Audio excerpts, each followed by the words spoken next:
Okay, let's go ahead and call the August 8th, 2022 Resource Conservation Commission to a meeting to order. The time is now 6:34. I need to have someone who would volunteer to be a timekeeper. If you don't volunteer, I'll point. I can do that. Okay. I think sorry, I didn't make it into the packet, but we do have, today was slated to be Gabriella. I'm happy to do it. Okay. I'm happy to let you. Thank you.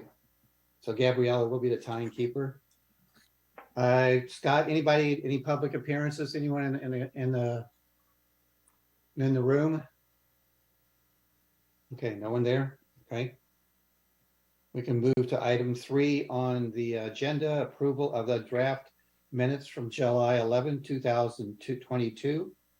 Do we have a motion to approve those minutes? I make that motion. Second? I'll second.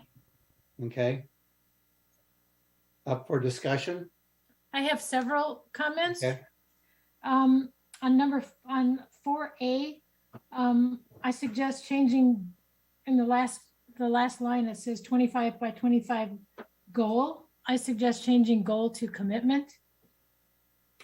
On 4B, I would like our minutes to include more detail of our discussion when we're talking about things like the operating budget. When I went back to try to reconstruct previous year's requests, it was really difficult when the minutes had nothing except that we discussed the operating budget. And in this year's situation, our packet did not include the spreadsheet, and so there's nothing in there about what we agreed to for the operating budget. So I would like by detail what we talked about submitting by item.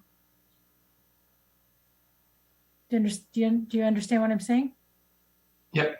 Okay. I would suggest on the action items that we bullet them also by item, rather than group them in a long sentence or paragraph form. And on 4D, Josh suggested, and I was hoping that I don't think he's on yet, is he? Josh will be on at 7 o'clock. Okay, I was hoping that he could finish this, but he suggested doing something curbside, and I think we should keep that he suggested that we consider doing it, and I would like to keep that in the minutes. And it had something to do with either baby items or children's items or something like that. So I think for future reference, it would be nice to have that in the minutes. And then 5C, Kim was not at the community of the whole presentation. And along on the same area, I said that money could be made available for the sustainability plan. I didn't say for RCC's priorities. That's all I have. Any other discussion?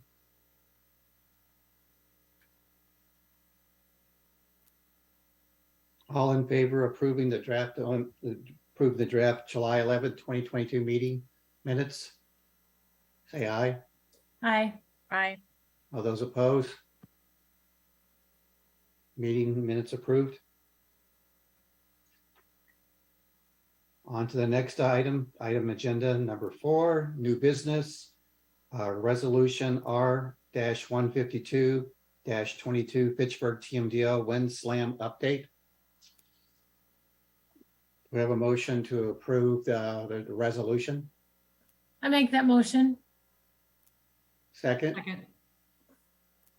Ben, can we have some discussion on this?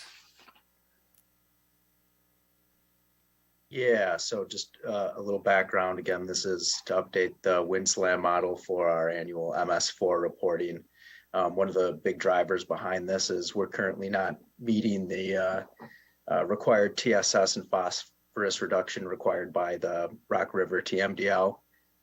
So when we're redoing this, we're gonna be able to take advantage of private stormwater facilities, so all the wet ponds, infiltration basins, what have you that are owned by private entities. If the city has a maintenance agreement with those properties, they can be included in the MS4 permit or the MS4 wind slam calculations, which should go a long way into showing how much sediment and phosphorus reduction is actually occurring within the city's stormwater system. So that's one of the big things behind that. And the city pays Yahara adaptive management, X amount of dollars a year because we're not meeting those TMDL goals. So every percentage point we can get closer to meeting the goals is a reduction in what we'd have to pay for the adaptive management program.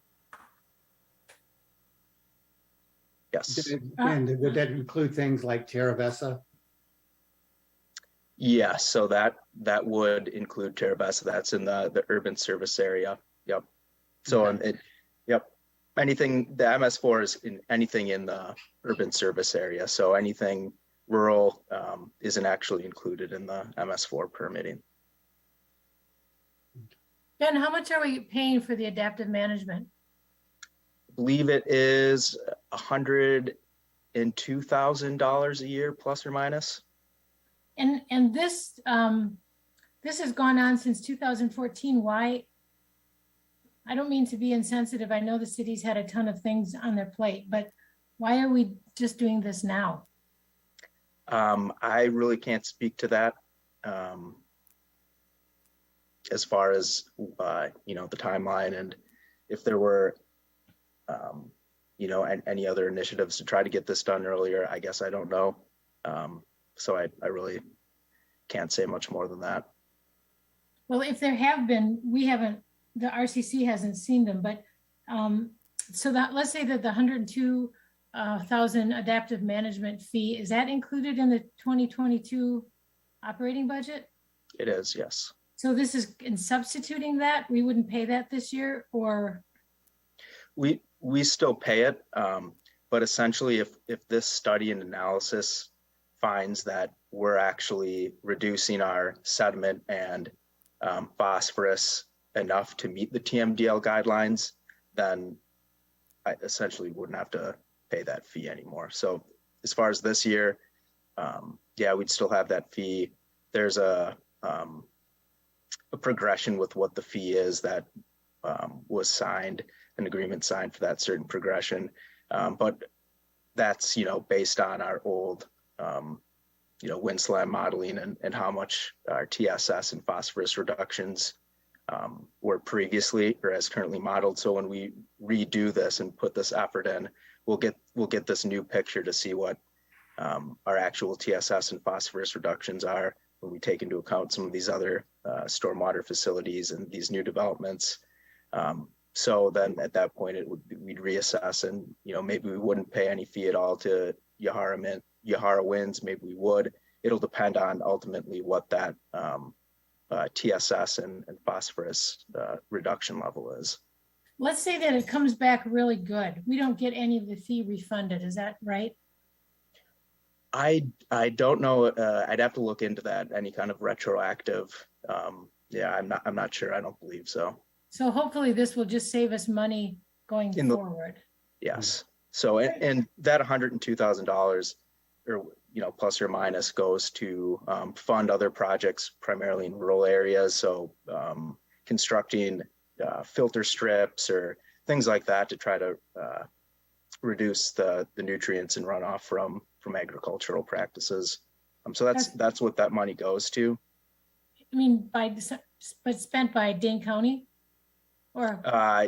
Yahara Winds is the group. Okay. Can you define what reach? I don't remember seeing this word before. Reach shed, REAC. Reach shed.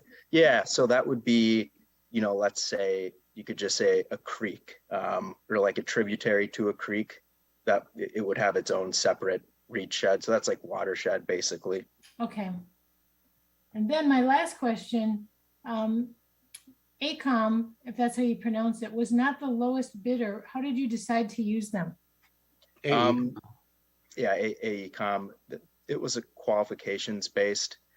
So we felt comfortable with their personnel that they presented, and they've performed very similar work for the city in the past, and actually I think have a lot of the Windslam files, so or some of the knowledge. So we felt, from a qualifications base, that would be the best choice. Okay, thanks. So Ben, it looks like a grant from DNR was received to help pay for some of this. Is that correct? 85,000 to cover the cost. Sorry, can you say that one more time?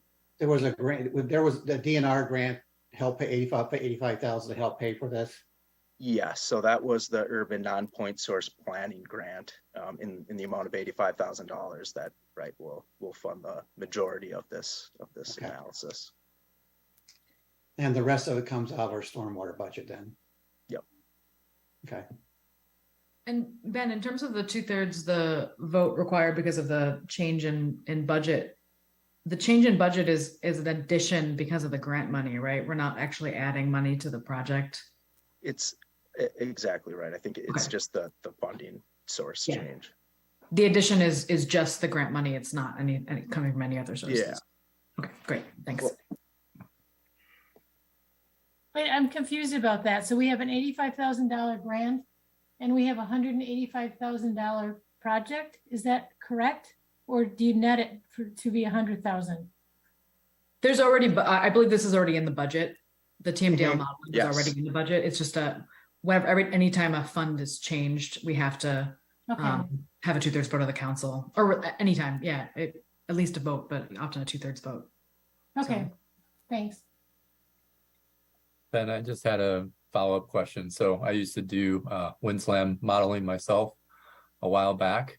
So I know how the program was developed, and I know that they're very conscientious and kind of take a lot of things into account with it. Like one of the things I know that they figure into the stormwater is like, how often are you street sweeping? And so what's the frequency? Are you hitting all your roads? And we have our street sweepers to plug that into the model. One thing I was wondering about, you may not know this, is the phosphorus. The phosphorus-free fertilizer that's sold in Dane County, is that figured into this model? Do you know? Chris, I don't know that one. That's interesting. I'll have to get back to you. Yeah, it would seem like, if most of the, if that's one of the considerations with phosphorus runoff. And yeah, I'd have to see it. I don't know if that's something. And I don't know how far that allow you to extends take out. credit for Yeah. that or not, but that's definitely worth looking into. It's interesting that you say something about the street sweeper because it came by today. Too bad it didn't come by Friday before we had all that rain, but it Yeah. went by our street today. It's good.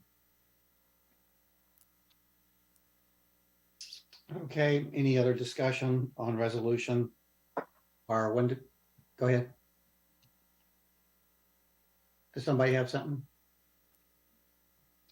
Okay, there's no other discussion on resolution R 152-22. Like take a vote. All those in favor of approving the resolution, say aye. Aye. Aye. All those opposed? None opposed, resolution approved. Just a time check. We are running a little bit behind just because the agenda is so jam-packed. Just a note. Okay, thanks. Item 4B, resolution R 151-22, renew Green Tier Clear Water Initiative Charter Membership. Is there a motion to approve this resolution? I move approval. Second? Second. Second. Open for discussion. Again, Ben, you want to give us an update? Yeah, so this is a charter where there's certain groups, several municipalities in Dane County, as well as I think a couple contractors and home builders, including Viridian, have signed into this this charter, which in a nutshell basically says we're going to go above and beyond when it comes to erosion control measures. And then there's also kind of some I think quarterly meetings, again, I haven't participated in this in the past, but I understand there's quarterly meetings and some education opportunities. We'll go out to some construction sites in the area and basically do erosion control checks, keep track of, how many sites are failing, not failing, and just kind of get a look to see if, are these green charter communities actually, doing a better job than the non-green charter communities. So stuff like that. There's some certain responsibilities participating in their meetings, and then just committing to, try to implement some of these more strict kind of erosion control practices. So for one example, it's using silt fence with straw bale barriers behind it to kind of provide an extra level of protection. So that's one example of one thing that was listed in the charter as, something that, these communities could do to help, reduce erosion and sediment loss. So it really is kind of focused on the construction site erosion control. Ben, I noticed in the background it said the city of Fitchburg entered the Clear Waters Initiative in 2020. The 5-year term ended in 2021. I'm confused. When we joined, it was already 4 years through the original term. So we got on their first term, but at the back end of it, right, basically, essentially when it was ending. So yeah, that's why it's a little goofy. Okay. And the charter that we have that's shown to us, I assume it was revised in December 2010. Is that correct? Yeah, this program. And no updates since then? Yeah, so this is what they sent out again when it was time to get the charter renewed. So they haven't made too many changes since then. Okay.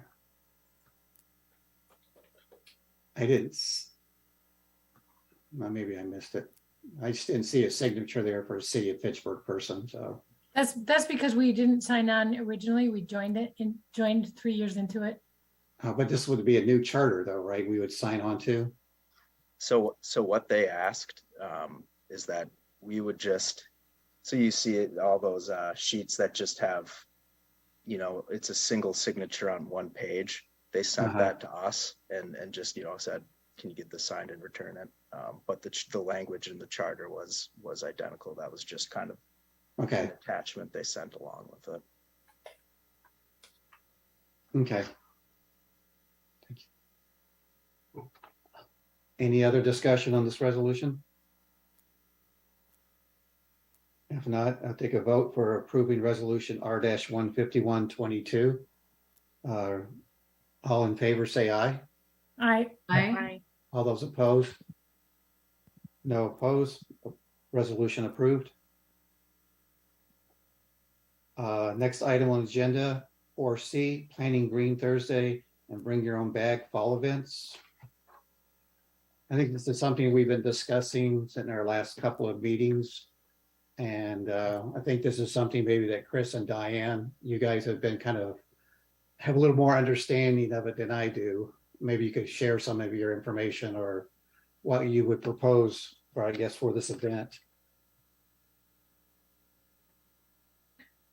So a couple different things. I missed the last meeting, so I was looking through I didn't see a whole lot in the last meeting notes in terms of this discussion. So I don't know if it was just kind of, not talked about too much, or did you talk about it a little bit? I don't recall that we talked about it. I know you and I talked about it, and we talked about approaching, which grocery store to approach, but I think that was it. Okay. It was something very brief. All right. Maybe it's a conversation I had with Ben, actually. Yeah. So, for those that are new, what we've done in the past is we've had a bring your own bag event. And so We've done it at Hy-Vee grocery store and Pick and Save. And did we do it at the Super Target once? Or Not no? yet. Not yet.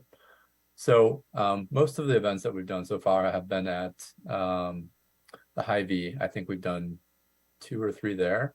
Yeah. And we've done one at the Pick and Save so far. And so essentially what we do is we don't really market it too much. The grocery store does market a little bit. And what we're looking to do is reward people that come to the grocery store with reusable bags. And so in the past, Hy-Vee has given away like a $5 gift certificate. Was one year that they gave to people that were bringing their reusable grocery bags in. Another year they gave away a free ice cream cone, I believe, or ice cream dish. So that was, another year. But, it's an opportunity just to kind of provide some outreach. We do have some like a trifold with some stickers, and, a lot of kids will come up and notice all the plastic bags, and kind of, show them in, kind of like a lake or an ocean, and how they're affecting the wildlife. And so, it's just an opportunity to provide that outreach, provide some facts. And, we're trying to help the grocery store bring down the number of bags that they're giving out. I want to say the number may be off by give or take 1,000, but I want to say that Hy-Vee goes through something like 23 or 24,000 plastic bags per week on an average week. So, at the time they were, that cost to them is 3 to 4 cents per bag. And so then you figure that coming back out to the customers, that cost each week. So the more people that are bringing reusable bags can also help to control our grocery prices as well. Plus, it's just a lot of plastic bags going out, from one grocery store. So you figure all the grocery stores in the Madison area, that's a lot of plastic bags each week that are, have the opportunity to make their way out into the environment. And oftentimes, if not recycled, end up oftentimes at landfills. And, I can speak, having spent plenty of time at landfills, that the one bag or the one thing that seems to fly more than anything else is a plastic bag.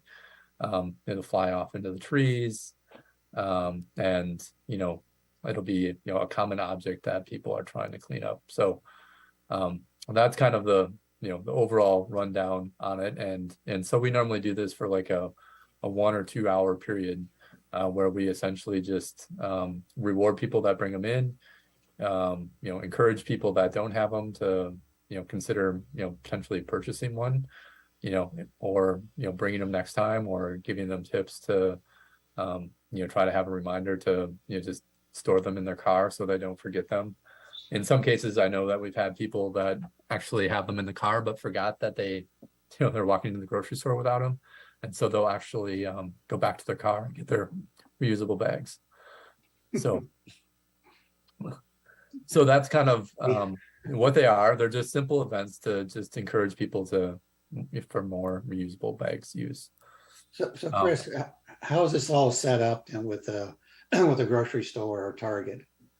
So where it starts is we have to have a willing participant on the other end, and in terms of a grocery store.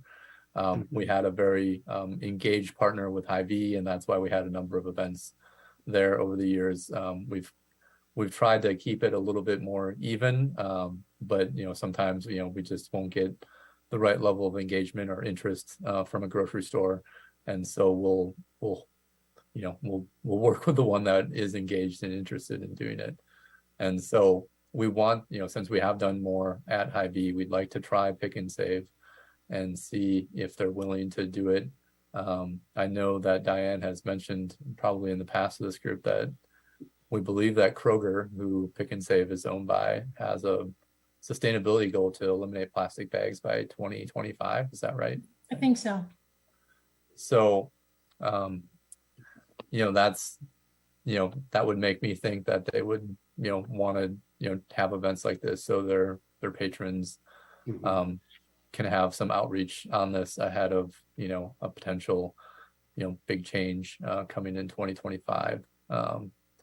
So that's the goal. So that, the next step for us is to reach out to the grocery store or grocery stores and see if they're willing to do it, and then when they'd be willing to do it.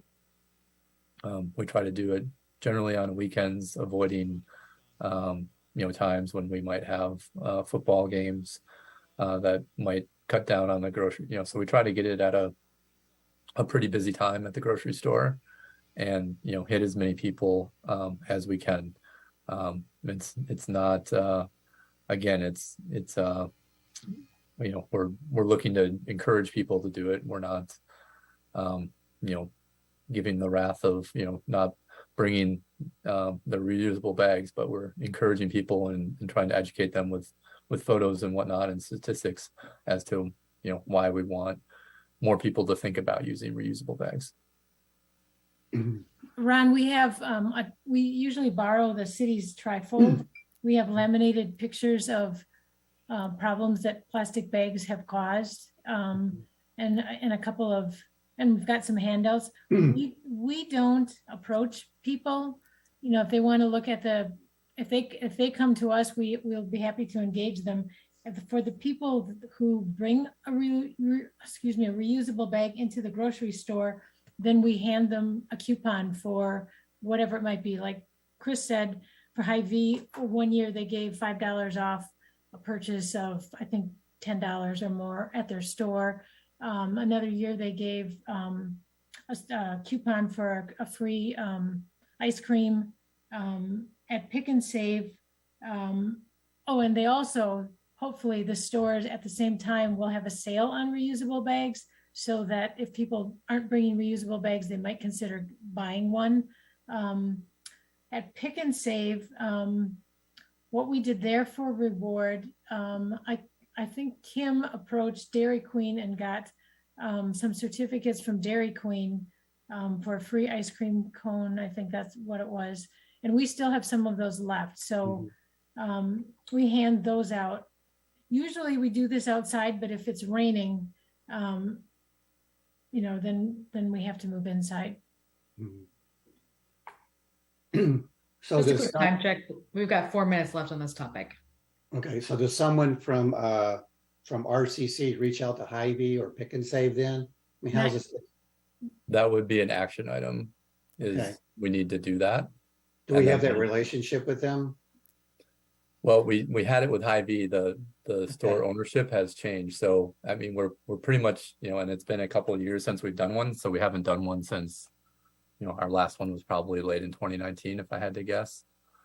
And so it's been a few years since we've done one. It'll be about 3 years. So I think, we're kind of starting from scratch with those relationships. And so it is somewhat depending on, who is willing to engage and is interested in this. Apparently, the store managers at these grocery stores change frequently. And Hy-Vee, since we've been there, I think they've had two more store managers. And I know that Pick and Save has at least 1 or 2 different ones. So I don't have a connection. If anybody who's listening has a connection, that would be helpful. Otherwise, this is just a cold call. I could try to reach out to Pick and Save. I may be on their blacklist, though, because I've been complaining a lot about not having hand carry containers to carry your groceries in, or the small shopping carts. They refuse to put more in there because they said they're getting stolen. So now you have to use the big, huge shopping cart if you just want to get a few items to carry. So at least it's the Pick and Save, I should say, the one up here. I don't know if the Pick and Save, but the other one off of McKee, is that in Fitchburg or is that Madison? I think that's just outside. Yeah, I think that's Madison. We've been doing the one in Cahill, Maine. Okay. Yeah. Go ahead. I could maybe reach out. I mean, I can tell I'm an alder in the city of Fitchburg. I don't know if that has any sway, but I can put that out there and see if at least if we can get a contact about who to talk to. Yeah, that'd be awesome. And then I can just give a call to Hy-Vee, Pick and Save, and maybe we add Target and Aldi just to see. When Chris and I discussed this, we thought that we'd start with pick and save and see if we could get, if that would work, if the store manager is agreeable to it. And if that doesn't, then we'll go, The next one, we'll move probably down. back to Hy-Vee. So Yeah. start with pick and save. Yeah, Yep. on Aldi, I think everybody that walks into the store has to bring their own containers. I don't think that they have any Yeah, I don't bags think they for give out anybody. bags. Yeah, no, that's correct. You So- either have to bring your own bags, containers, or they have empty boxes that if they have extras, you can grab those. Oh, okay. Mhm. So The, kudos to them, but that doesn't really help on our project. Yeah, but if it would be helpful for me if I could tell them who to pass, who I can connect them, who I will connect them with, because I would prefer not to do all the planning for it, but I'm happy to find the contact and make the connection. If that Yeah, makes sense. if you can do that much, then we can kind of take it from there. If they have interest, Great. then we can work with them to plan the event. So our community Great. So I'll outreach connect them committee can do that. with you, Chris, or you and Diane. And Diane and Either Mrs. one, Okay. it doesn't matter. If we meet with them, it probably, depending on our schedules, we might do it together. Great. so that's Thank your you. action item, Gabriella? Yep. Okay, all right. Thank you. And then the other topic, and we'll try to move this along pretty quick. So the Green Thursday. So just real quick to wrap up the bring your own bag. In terms of timing for that, I was thinking based on what I'm about to say, that we could maybe look at a potential October event for the bring your own bags. If that What are you about to say? that we're probably going to have an event. We're going to have an event on September 14th. Oh, Oh, So Phil and I will share more about that shortly. But what a teaser. not a bring your own bag, but yeah. So that's what I'm just, Gabrielle, for your purposes of making the call, just, we're looking at a potential weekend in October, I would think. We kind of want Sounds to do it good. before it gets cold. And then, for the Green Thursday event, we typically, again, we call them Green Thursday events because we typically have them on Thursdays. But in this case, we've been approached by Sustain Dane, so they're doing all around Dane, so they're networking events among people that have interest with sustainability, and we're going to try to reach out to some other folks as well. But they, Phil and I met with Steve Wayland, who we've met with before as a commission. He's on the board for Sustain Dane, and they would like to have an event in Fitchburg. And so I think we did get confirmation, Phil, I think I saw a late email from Steve that the Hop House would be willing to host us on Wednesday, September 14th. And MG&E would come in and talk about the O'Brien Solar Farm. And then they would also be inviting the Fitchburg Chamber of Commerce. And then who else were they going to invite, Phil? Is this open to the public then? We were It would be we were open also to the talking public. about we were also talking about Legacy Solar Co-op. Did you mention that? Yep. You Yep. did. Those were the two big ones, were the Chamber and Legacy. And then, yeah, we would promote this. So we would be potentially a co-host of the event because there's a room at the Hop House that you can rent out, which Phil knows from prior experience that trying to rent that out on a weekend is $400. But we think that on a Wednesday night out of the summer that we could potentially get that room cheaper. And so it'd be basically a chance to kind of talk for MG&E to talk about the solar farm. That would be kind of the highlight, but then RCC would have an opportunity to talk about what we do. Sustain Dane's staff would be out there, so they could talk a little bit about what they're doing. If Tony and Legacy Co-op shows up, these all would be like, under 5-minute talks that people would give and then have a couple questions and then move on to the next person. So just just an opportunity to quickly introduce kind of what you're doing in terms of sustainability.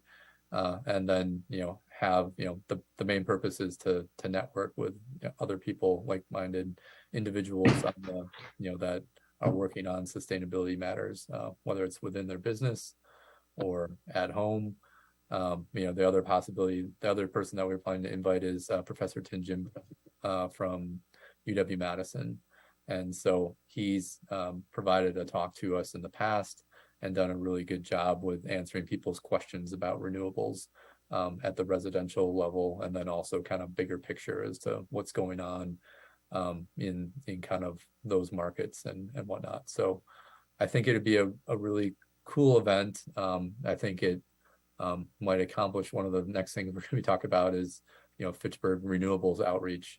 And so, and like I said, Sustain Dane has been doing this. This has been one of their initiatives. So they do have some funding from Ho Chunk Gaming, that is helping to pay for, these rooms. They said that they would like to give like a free drink away to everybody that comes to it. So there'd be a nice incentive. And I said, well, we probably would have a pretty good crowd from Fitchburg. We probably could come up with 40 or 50 people pretty easily with the networks that we've developed through our events. And so they're very excited about coming out to Fitchburg and looking forward to this opportunity to, and I'm looking forward to, sharing some of the work that we do with this group of people. What time was it supposed to start? So the time that it's going to start is like 4:30, which would be kind of more of a networking time. And then, starting at 5 o'clock is when MG&E and Sustain Dane would speak. And then, then we'd kind of run through the list of other people that are there. So that total discussion would probably last 45 minutes to an hour. And then if people want to linger around and network some more, they could. Phil and I talked about like how we like to keep our events at an hour and a half to 2 hours. And I think we just have to be conscious of the Sustain Dane staff coming out. So they would probably go first and, may not stick around for the entire thing because they are getting around to all these different events at, all over Dane County. So they're going out to like Cross Plains, Verona. I went to the one at Shorewood. So When would the tour actually be? Sorry, quick time check. We're about 6 minutes behind schedule. Okay, no problem. Okay. So we're still working that out with MG&E if we're going to do a tour or if we just have them do slides and have the option for people to go over and, visit it after the event. So, I was initially thinking that we would just start at the O'Brien's solar farm and MG&E would give their spiel and then everybody would make their way over to Hop House, as it's not very far away. But Phil indicated there are some things that we have to work through with that, with the landowner and so actually what Steve Wayland, with Sustain Dane had indicated is that they actually would have a slight preference towards, just giving a presentation on it and having people have the option to go and view it afterwards. I don't know what the issue is with people going actually with the landowner, but I think you'll get a lot more people if they can actually see it rather than see a slide. And when they did the grand opening, everything was there. They had the table set up, and so there wouldn't be a hop house. You could just have everybody talk there rather than lose the time of people walking across. Actually, it's across the street and down a block, I think, to the hop house. But that's my 2 cents. Mm-hmm.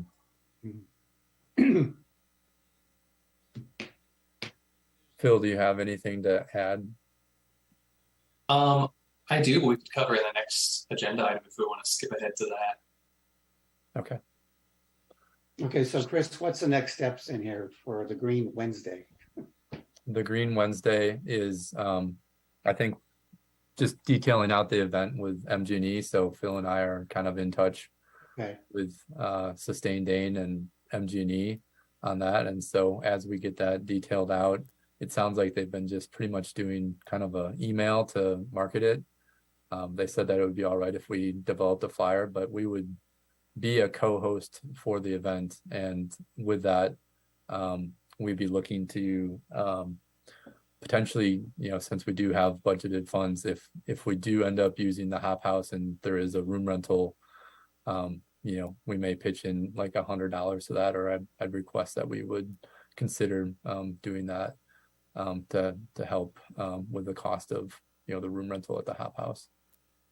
I don't think that we'll get a star out. We'll get the August star out, but it's too late to put this in the August star.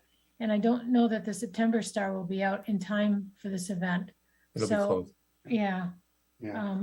I guess we'll have to use the green e-listing. Who's going to be doing that in your stead, Phil? I don't have anybody on reserve for that. Oh, Maybe you could just do an event announcement. Maybe not That's a whole new possible. event. Just Yeah. I was planning to do an August and September joint Greenie News, and that'll Okay. cover the first 4 weeks I'm out, and then I'm back for a couple months, can get another one out. And then when I'm gone for 2 months, I figured to just go on hiatus. well, if we do the BYOB event, it would be nice to include that. And I don't think we'll have a date for that. Yeah. When do you start, Phil? Or projected? Could be any time now. End of the month, late August. Okay. We might be able to get an event date by then for BY. Is it possible for somebody else to send out a e-list? It's possible. I'd have to look around. I don't know that anybody else will have the bandwidth to put together a newsletter. But I can look and see. Yeah, we can talk, Phil. Okay. I mean, even if it's just a one event like Gabriella suggested for the BYOB. And that's easy enough to do, just a quick notify me. It doesn't need a whole formatted newsletter. Right. Yeah, we could just do it citywide, notify me. Just Okay. I could request that from Chad Breckland too, which we should probably do for events anyway, but that might be a way around it to keep it simple. Good, Not- yeah. good. Great. Okay. Let's go. Thanks, Chris and Diane. Let's go ahead and move on to agenda item 4D. Discussion regarding Fitchburg Renewables outreach. And Phil, you're up. Yep. So just to add a little bit more, because that was mostly what I plan to talk about here. This renewables outreach item was placed on the calendar of events earlier on in the year, and my expectation was that I'd have some news on educational tours at O'Brien, and I've just had kind of radio silence from MG&E while I've been focusing on trying to bring B-Cycle to town. Followed up a couple times, didn't really hear anything back. Finally followed up with somebody else in the past couple weeks and found out that one of my primary contacts from MG&E has retired. So that's why I've been hearing nothing. So kind of need to start that up again, but at least I know that, and I'm getting a sense for now what the new staffing looks like and who's going to be my primary contact with the utility. So not much news in terms of tours. What I can say with the Sustained Day event is that MG&E is from their message, MG&E is comfortable doing a tour if they have a good sense of what date and time it's going to be, so that they can make sure that they've got staff available, and also how many people would be attending that. They do not want the networking event afterwards held at their site. So if there were to be a tour, it would be a tour at the facility and then everybody migrate over to Hop House. So logistically, that's a little bit more complicated. There's a little more herding cats there, and not necessarily, I guess we could try to lock down a time range with MG&E, but not knowing exactly when we need to show up at Hop House, that makes things a little more complicated in terms of reserving space. So that was the reason for Steve suggesting, well, maybe we just do a presentation at Hop House and we have everybody in the same space the whole time, rather than trying to do it back and forth. So kind of the alternate option that Chris is mentioning is that we could do the networking event at Hop House, do some presentations, and then at the conclusion of that, now O'Brien is private property, we can't ask them to hang around for the event to end, but people could at least, if they're on their bikes or walking, they could walk down the Badger State Trail to see it, or in cars, people could briefly drive over to the Stoner Prairie Elementary or Savannah Oaks Middle School parking lot just to kind of at least see it from across the street. So that would kind of be an alternative option. Or MG&E could give the tour after the networking. That would be, it's possible. I could ask them about that, but it's asking their staff to hang around until 6 or 6:30, just again, waiting for, we think we're going to be ready by this time. But again, it's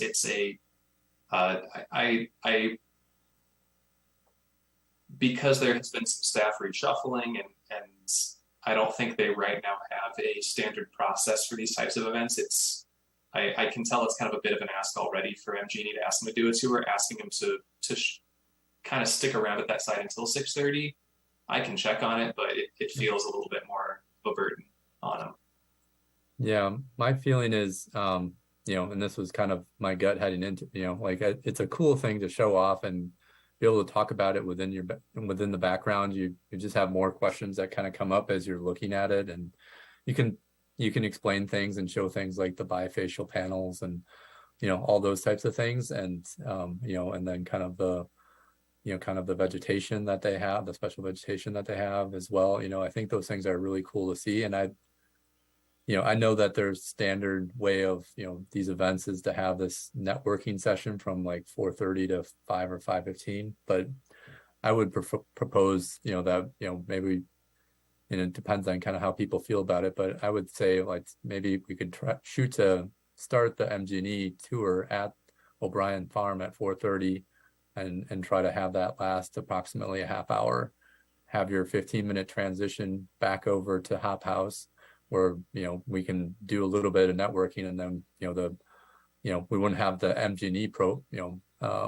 presentation anymore, but then the other people like Sustained Dane could talk at 5:30 and everybody else could give their spiel until 6, and we could facilitate and manage that time, and tell MG&E that and Sustained Dane and see if we can make that all happen. I mean, you can see enough and ask enough questions in a half hour to do well enough at the O'Brien Farm, and then at least everybody would have a chance to see it then. I think that sounds great. I like that suggestion. Yeah, so this is the conversation we just had with Steve today. We'll see what the group preference is. It's a bit of kind of going back and forth with potentially 2 different hosts, O'Brien, MG&E, and Hop House, and just kind of making sure that we figure out something that works for everybody. I would say if what ends up happening is just an MG&E presentation, they do have a couple of really good videos available. They certainly could show everything. You're not seeing it in person, but if they end up just doing a presentation, they can certainly show detail on the bifacial panels, on the pollinator plantings that have been put below the panels. I would think, from my memory from the grand opening event last summer, fall, was that you couldn't get much closer than about 20 or 30 feet away from the panels anyway. So it would be really cool to see it in person, but I also think if that doesn't work out, I guess I just don't know what format the tour would take. So we'll see what we can work out, what seems to make sense logistically. And because this is primarily a Sustained Dane event that they're doing, we can give our input, but if they have a strong preference, we might defer to that. Regarding the funding, I wasn't able to get an answer on this today yet, but I am trying to figure out if we could use specifically funding for this type of coordinated event. The funding that we have in the public works budget and the sustainability budget for RCC events kind of has some specific coding earmarks, and I'll just need to make sure that it would be something that we could use for this. I don't know if it would count against it that it's an event at a brewery. If sponsoring an event that involves alcohol is problematic, it may be totally fine. I know it's not something I've looked into before, so I'll just have to make sure before I commit to it. But that's my hope. I think you're right, Chris, that that funding in the budget, this is kind of the perfect event for it to be used for, and I just need to make sure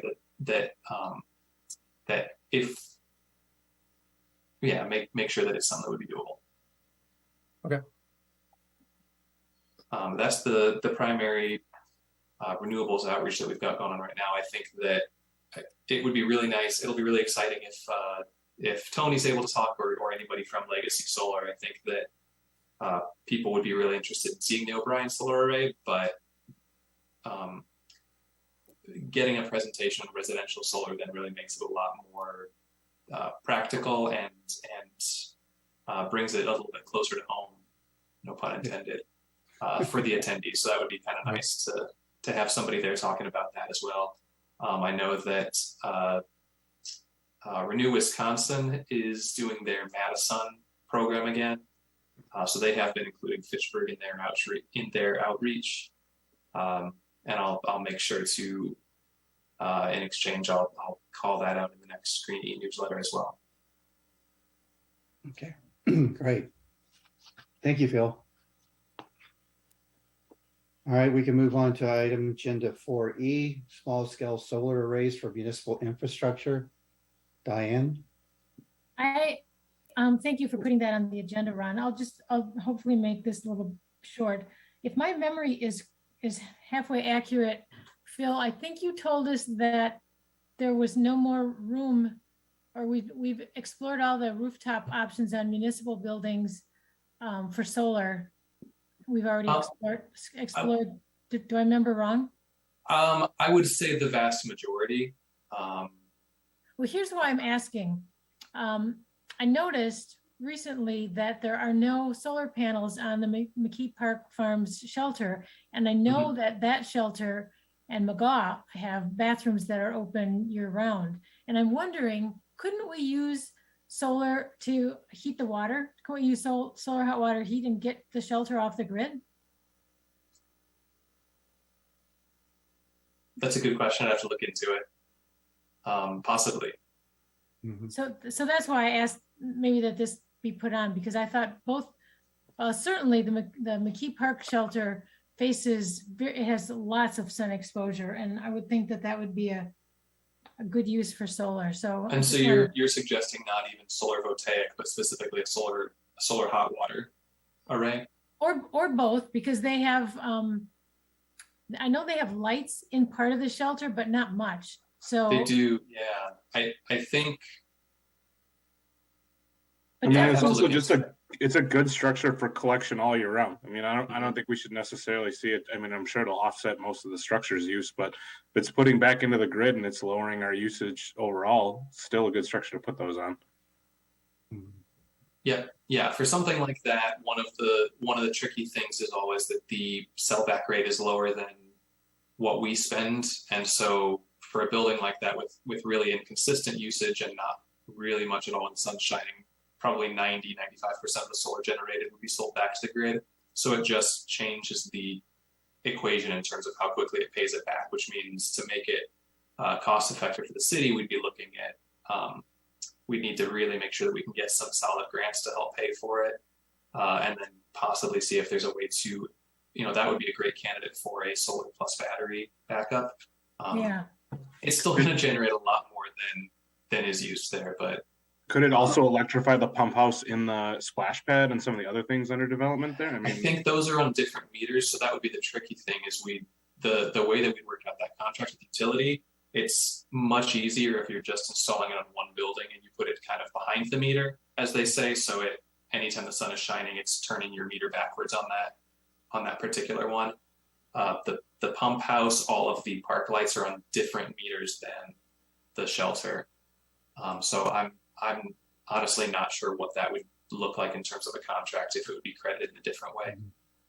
So just a 2 cents, and I have to do more research on this, but I actually think it'd be worthwhile to maybe bring in maybe Tony Hartman from Legacy Solar Co-op to talk a little bit about renewable energy or specifically solar panel infrastructure potential for the city. He has a lot of ideas.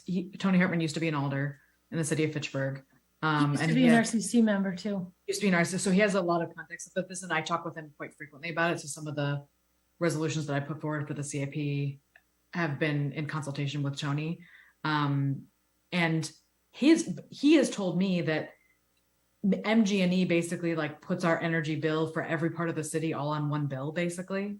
So if we overproduce in one space because that facility, like the park shelter, doesn't use that, it basically like still covers our bill for another facility that doesn't use that uses more than the solar panels. You know what I mean? So there's basically they true up kind of at the end of a period.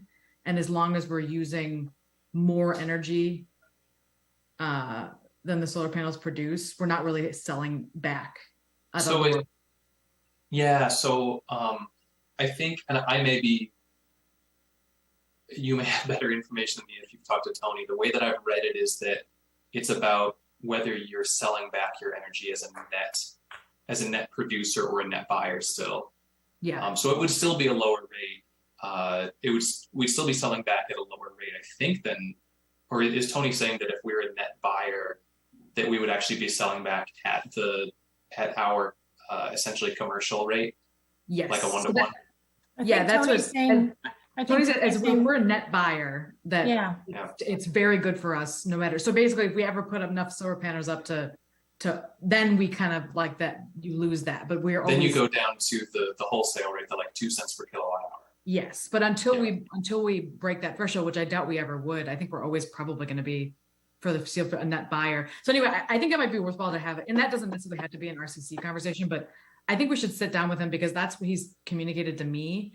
And if that's the case, that really changes the economics of some of these solar panel decisions in a way that I think that we all need to be tracking, and that I think might change how I put through, CIP amendments or budget considerations. So Phil, I don't think we need to discuss further. I just wanted to put that out there.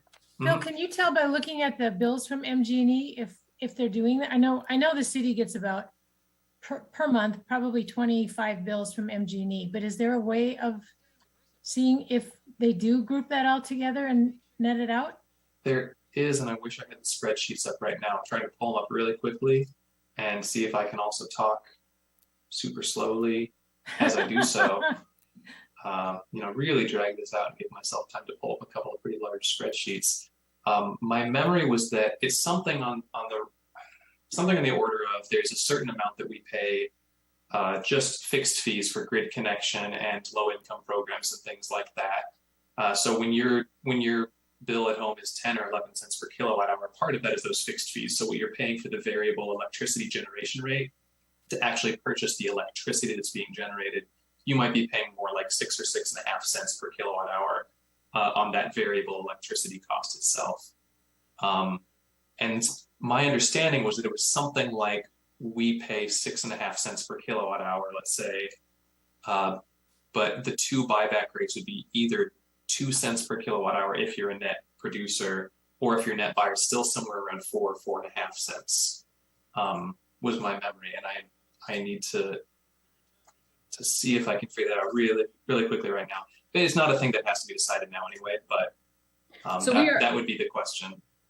Just as a time check, we are trending behind just because we have 2 resolutions that were originally on the timeline for this. But I guess the last thing I'll say is, number one, I think we should talk more about park shelters. It's not something that we've talked about for solar panels. I think it's a really good point, Diane, that I'm going to have to look into more and think more about that being extra roof space. And then number 2, I'll talk to you, Ron, but I think maybe we should think about having 20 minutes, have Tony Hartman come in and talk about solar panels and just have kind of a broad discussion on that. But I can follow up with you, Ron, on that after the meeting. Okay. Phil, do we have an inventory of all the municipal structures within the city and whether they've been evaluated for potential solar? That I don't know. I don't know. I haven't seen any records of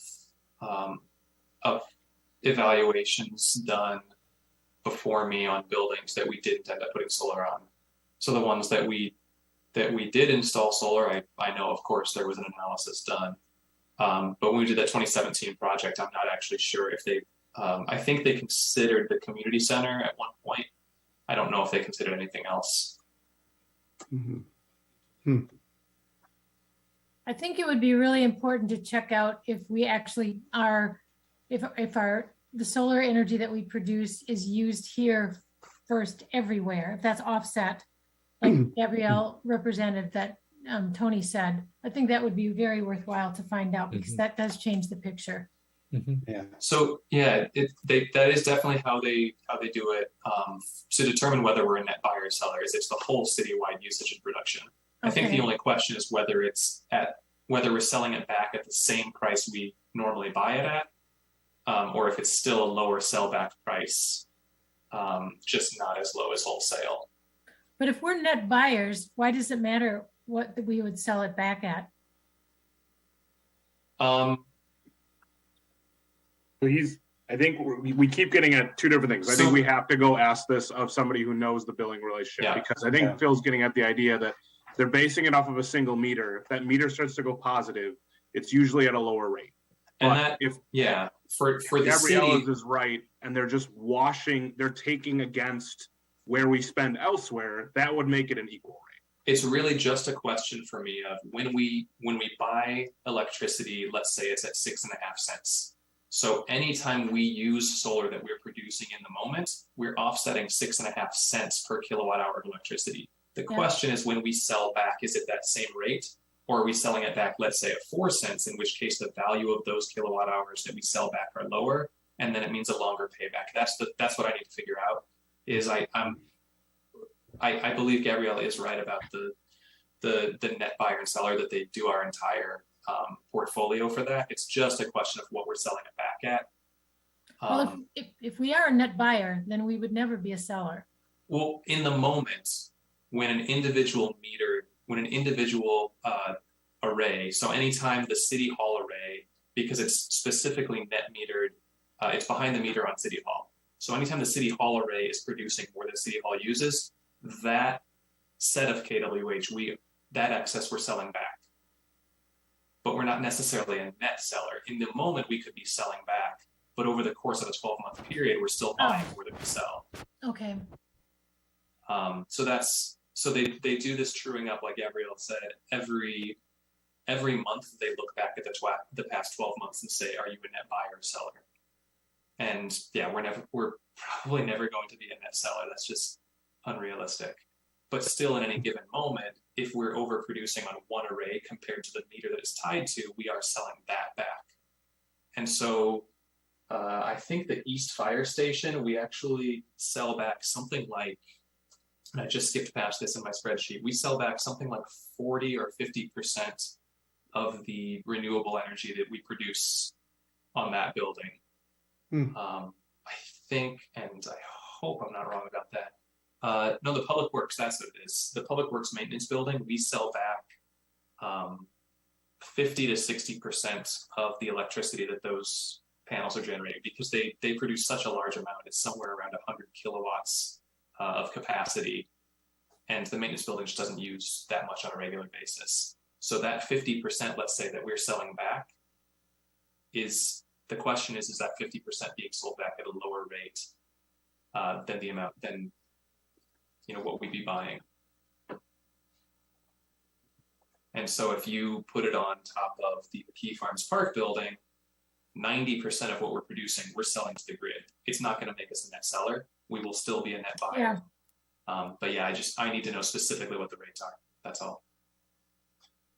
And then that would influence the economic, kind of how much it offsets the capital cost.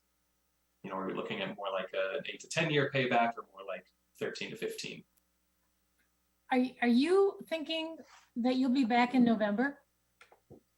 I will likely be out mid-August or late August to mid-September or so, and then most of November and December.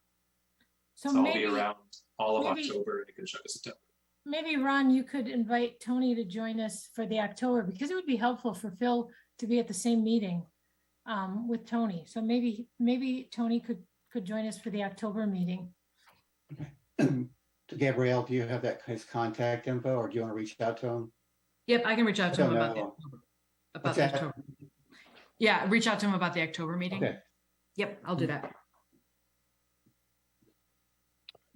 While we're wrapping this one up, I'm just going to throw this in. I did have a conversation with one of the alders after our committee of the whole meeting, and he generally felt that the city of Fitchburg shouldn't be doing a lot of smaller arrays.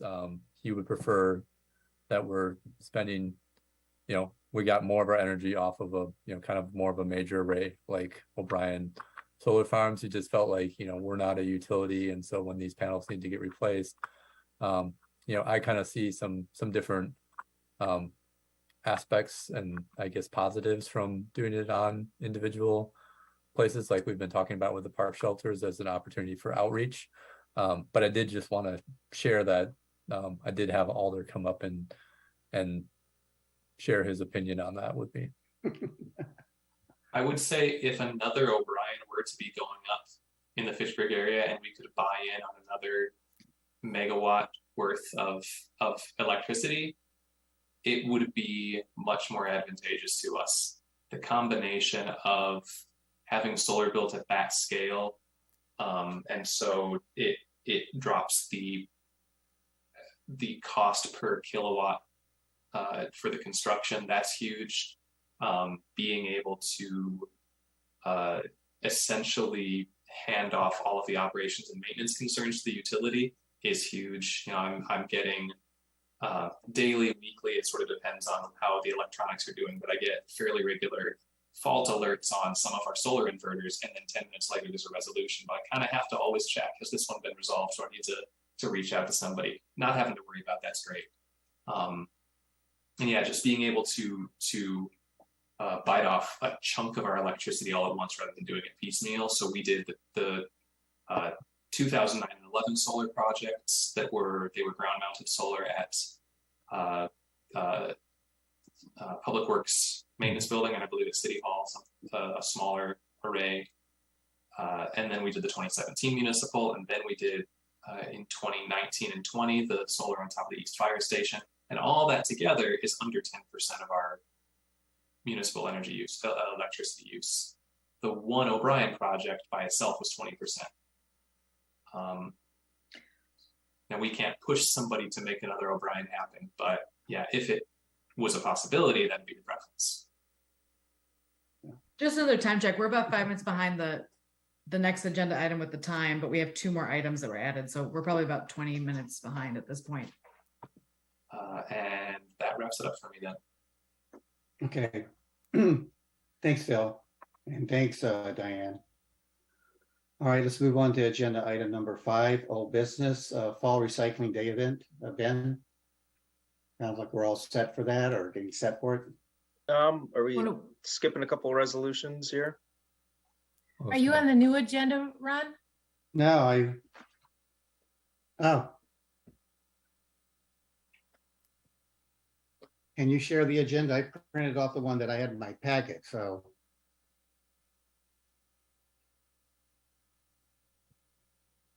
The packet was updated today, I guess. I will forward you the email that Ben sent out today. It's got an updated. Oh, I see it there. Okay. I saw You got Ben's email.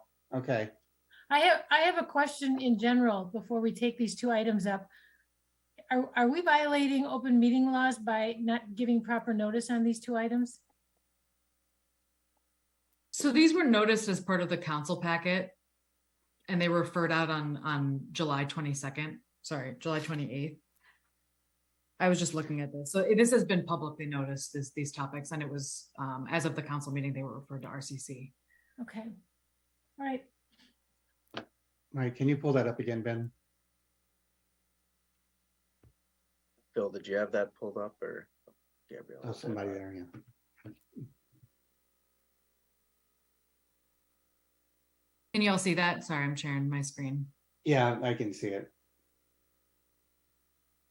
Okay. Let's take a motion to approve resolution R dash. Ron, I'll just jump in here. There is an amendment. I think I emailed you some language. I saw that. Yeah. Okay. I'll make that motion. Okay. Second. Okay.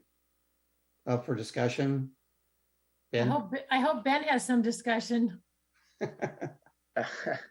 Yeah, so this is the Seminole Glen Stormwater Study. So if you're familiar, there's these 2 stormwater ponds, kind of, I've been calling them like the kidney bean ponds. That's the lungs. It's these 2 lobes, and then there's the bike path that separates them.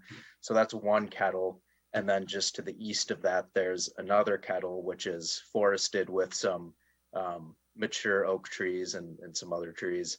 And essentially over the past, I guess, several years, there's been some issues with flooding in that eastern kettle that has the older trees, which has been causing some of those old oak trees to die or just not be doing so well. So the purpose of this study is to primarily kind of analyze this watershed area and see if there's some modifications or retrofits we could make to the existing 2 stormwater ponds that are in that west kettle, whether that's maybe it's expanding the size or the volume. That's what we're looking to find out with this study, if it's upsizing some storm sewer in Schumann, which we know is undersized already. So yeah, that's really the purpose of this study. Another piece or facet of this is also looking at water quality. So again, that kind of goes back into the whole TMDL discussion and trying to make sure that we're doing what we can to get closer to meeting that goal. So that's going to be another analysis if there's some kind of retrofit or action we could take to the existing stormwater infrastructure that's out there to help, again, increase our sediment reductions and whatnot. I have a couple of questions. Can you give us an idea streetwise where this is? Yeah, so let me just pull up GIS here quick. It's Seminole Glen Park, right, Ben? It's right off the corner of Schumann and Seminole Highway. Yep, you got it. Okay. There's the My tennis next courts. question is, oh yeah, since these kettles have no stormwater outlets, why are we concerned about the quality of the water? Well, the stormwater ponds do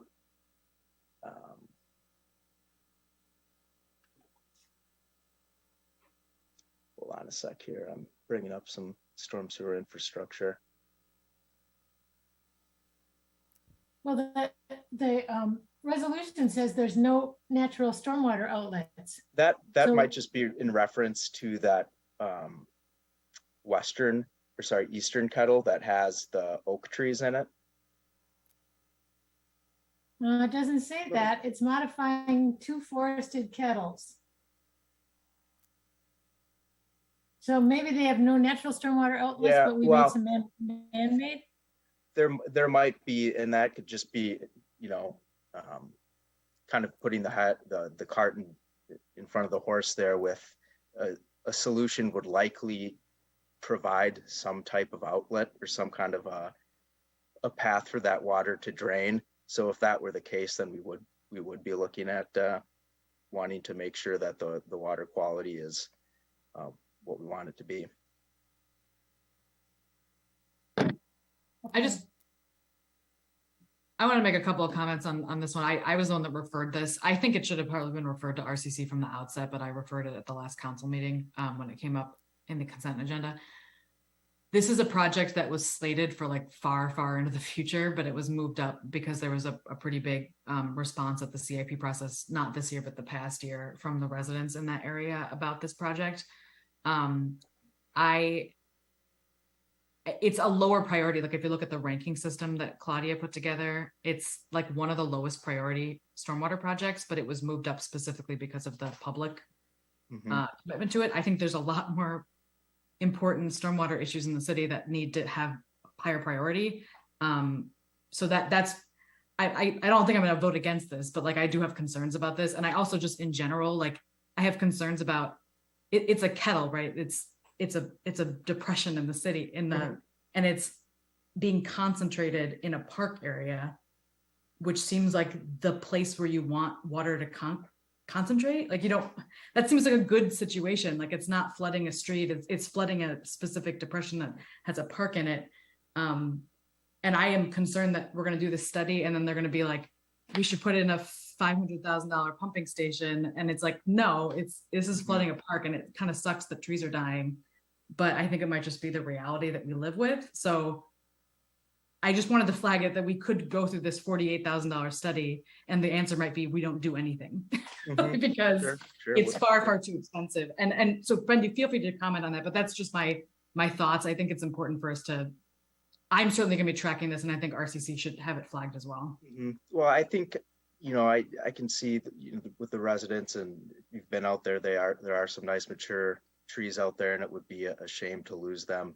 And I haven't looked too much at some of the proposed solutions. My coworker Ryan, the other environmental engineer, might be able to speak to it a little bit more as far as some of the proposed solutions. But even if it was just some kind of and I don't know what it would look like or where the outlet would be, but running some kind of a small leaker pipe somewhere just so the water at least wouldn't be ponding there constantly.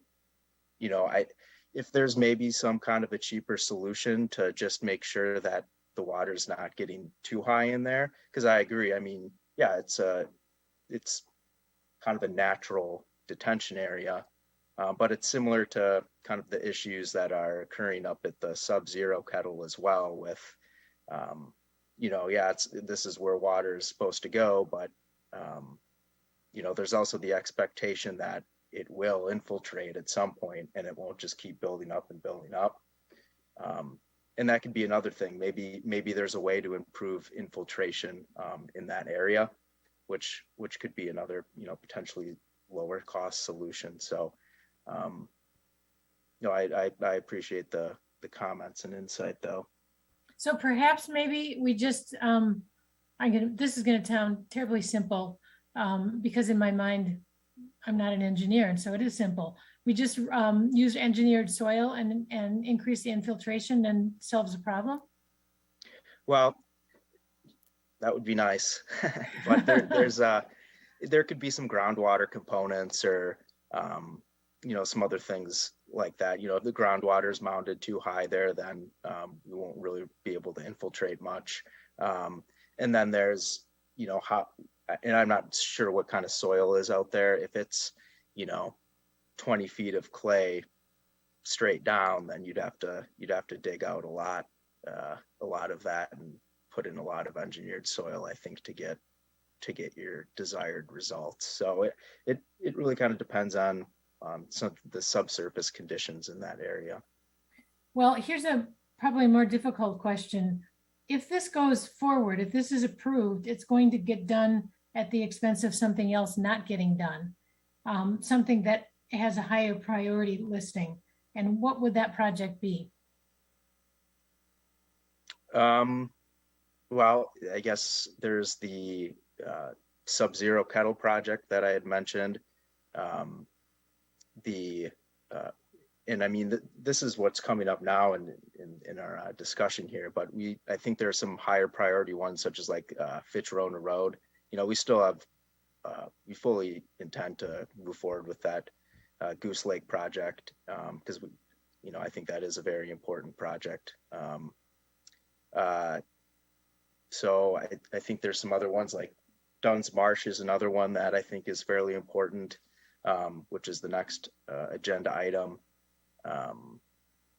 So maybe you could say the Seminole Lake or the Sub-Zero. Well, the Sub-Zero, unfortunately, that was a known problem before that development ever occurred. So I don't have too much sympathy for that situation, but some of these other problems that we talked about when Claudia was here, where people's houses are getting flooded. I mean, I just hate for those to get pushed back for this project. So that's what I'm asking you. Is there a project like that won't get done? Is there a project in particular that you're thinking of? No, I'm not. I know we have we have Goose Lake. We have the project on the west side, I think, of Fitchburg, which I can never remember the street names over there. We've got the Kingsway area, I think. based on what, like, so this was in the CIP last year and was budgeted for this year. So like, I have been tracking that. This was in the budget and This was, we did move up. This was in the budget for this year. So this was always going to be the plan, but we Okay. did also move up the Duns Marsh, which is going to be the next resolution. okay, So that was one of those priority ones that was on the back burner. okay, So we made sure that, and I think I talked about that last year as part of, I made sure that that got moved up in addition if we were going to do this both in the same year. But I guess one of my concerns is that we're going to do this study. And I think that the mitigation, whatever that mitigation is less of a priority than all these other ones that we're talking about that are higher priority. I don't really love doing a study when I don't think the mitigation is going to happen for 5-8 years. That's why I didn't particularly want this study to happen now, because I don't think the mitigation is going to happen anytime soon. But when you do a study and there's a solution, then there's pressure to get it done. And there is ARPA money, there's American Rescue Plan money that can be used for stormwater applications, but there are a lot of more projects, more money that would cover that. Yep, So we've got ARPA, we have the CDS funding now. So anyway, don't it's something I'm concerned about. And we're not certain what they're all going to suggest in terms of tiers of cost of restoration, right, or solution. And if they're all too expensive, we get another crack to say, well, they're all too expensive, right? I mean, we don't necessarily have to move forward. Yeah. So Okay. Okay, Any more discussion? yeah, I'm just gonna let you know in advance, I'm gonna vote against this. And I'm going to vote against it for the reasons that Claudia just mentioned. It just doesn't make sense to me, but I know it's in the CIP. I know it got pushed ahead at the expense of something else, and I agree, it may be too expensive to mitigate, and it maybe not the highest priority stormwater issue that the city should be addressing. So I'm going to vote against it. Okay, with that said, let's take a vote. All those in favor of approving resolution R-144-22, say aye. Aye. I Aye. All those opposed? Aye. Aye. One opposed. 6 ayes. 5 ayes. Motion approved.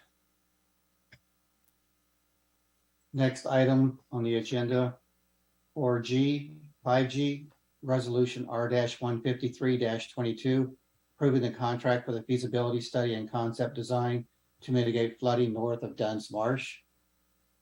Is there a motion to approve this resolution? move approval. Second. Okay. Up for discussion, Ben, and get the background. yeah, so this is a lot of flooding that's been occurring in the Crescent Road area. So that's again north of Duns Marsh. There's a few ponds there. There's Renaissance, there's Red Arrow, and Apache. I know Renaissance has had several failures over the course of the years. Just the infrastructure out there, it can't really contend with the volume and rate of runoff that it's been receiving in some of these heavier precipitation events. So again, this is a study to look at what options are out there to help improve the flooding in the street and on private property. So again, this is going to be looking at some upsizing of existing infrastructure, as well as maybe just it could be maybe some curb cuts on Crescent Road just to provide a better overflow path into Duns Marsh. There's been, I think, several solid alternatives and constructible alternatives identified for this study and the project that would come out of this study. Again, this was a CIP project.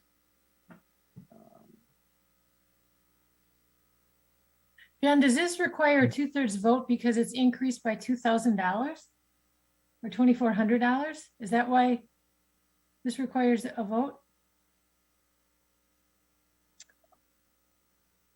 No, so this isn't a 2/3. Oh, it is a 2/3 vote. Sorry.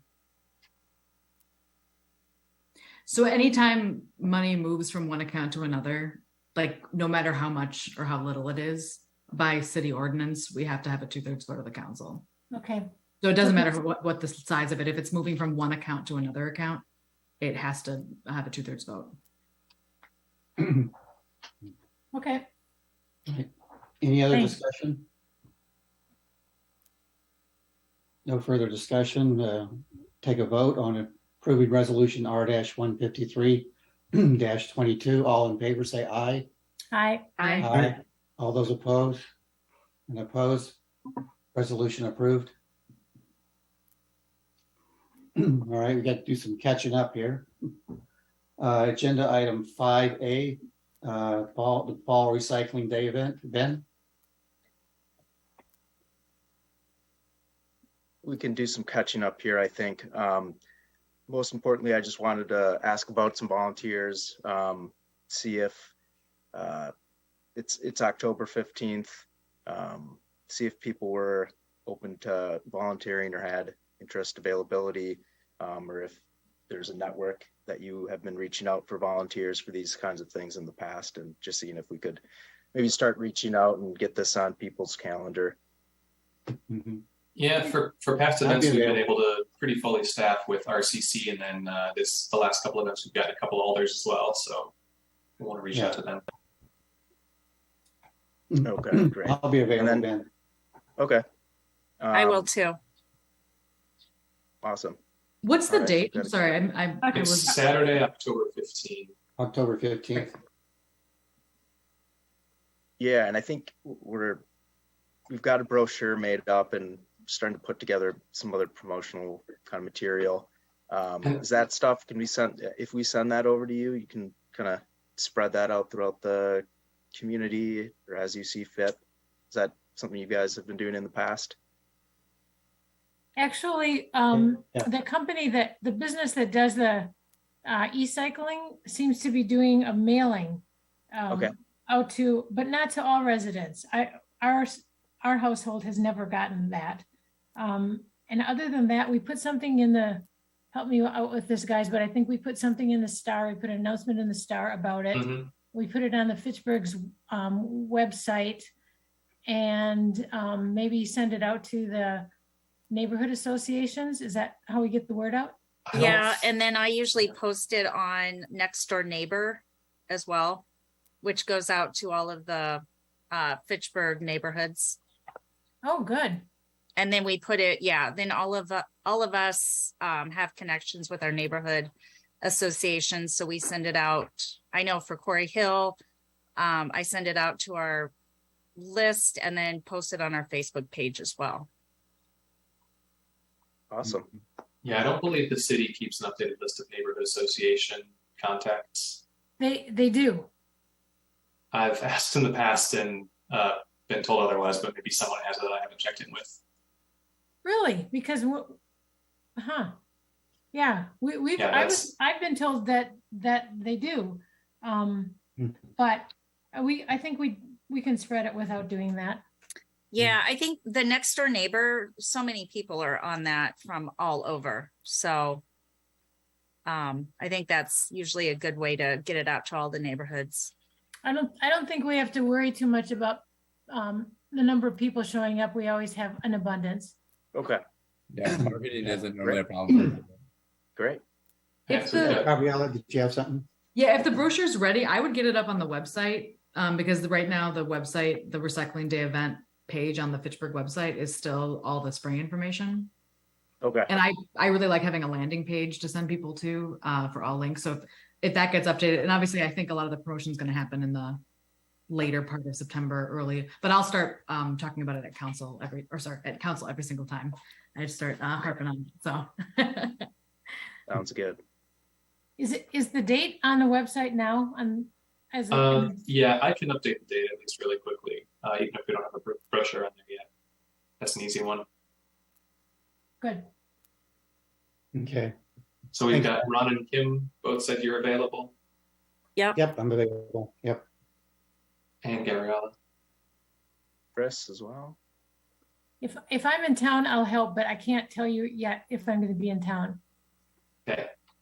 And I'm, Rick just shared with us the link to the city site where all of the neighborhood association contacts live in the chat.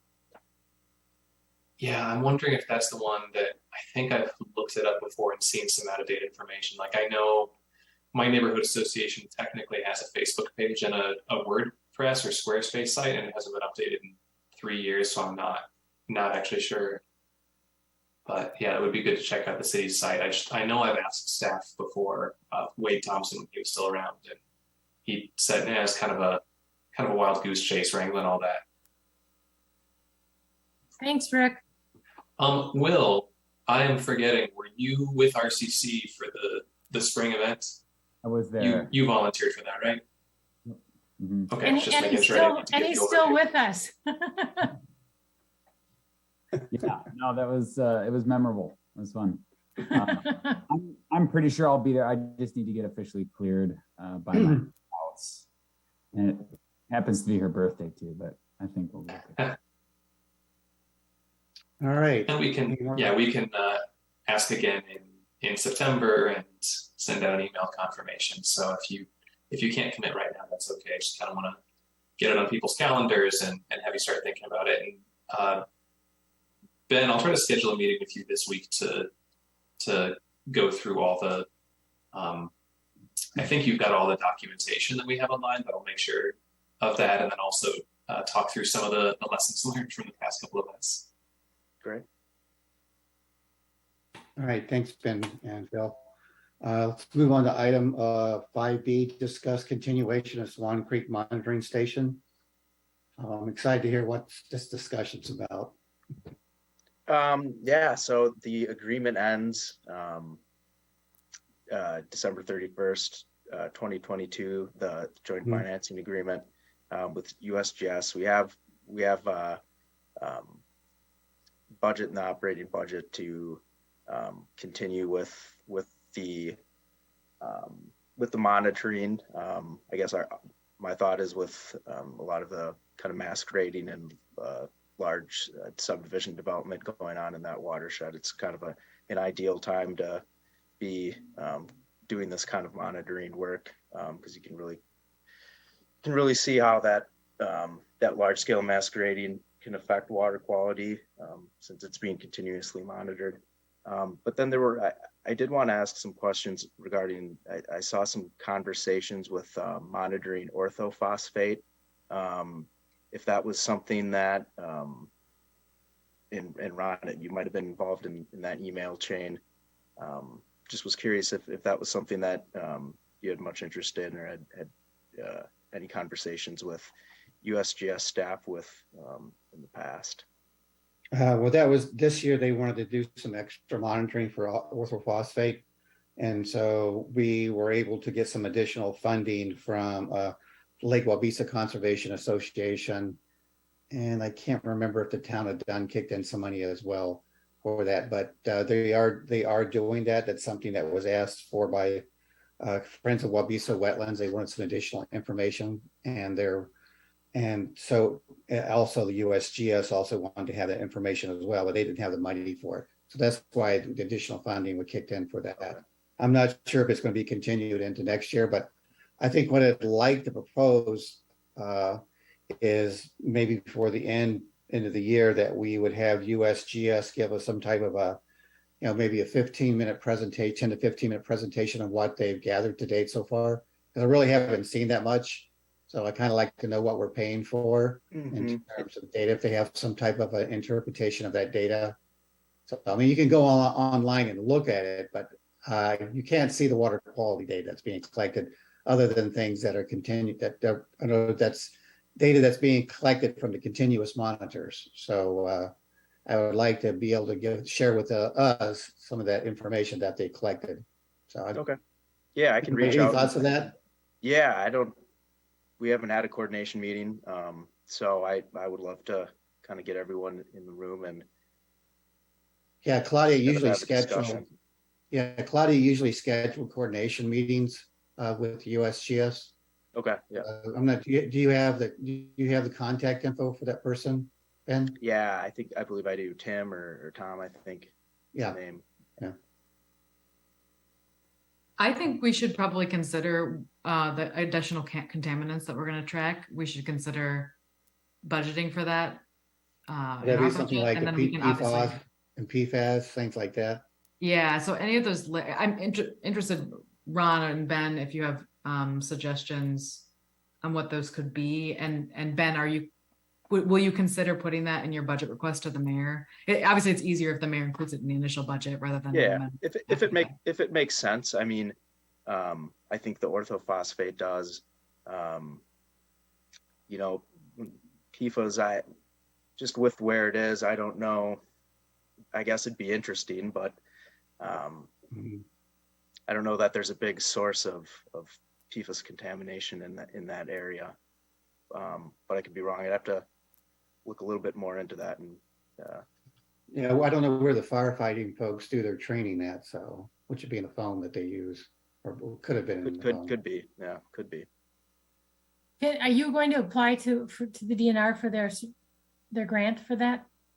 I don't know if it's going to be for Swan Creek, but we'll have a project that we submit a pre-approval for a pre-application for the surface water grant. Yeah, can you apply for more than one project, or can you only submit one project? Maybe you probably could try to submit for more than one project if they were different enough, I think.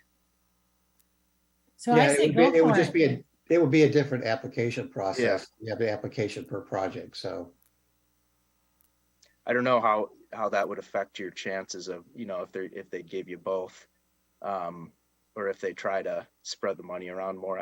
I guess I'm not sure, but we'll they certainly typically like to spread the money around. So yeah, I don't know if you get lucky with two, but we'll figure out what we think we'd have the best chance of securing some funding for, and maybe it's the Swan Creek, maybe it's something else. Good.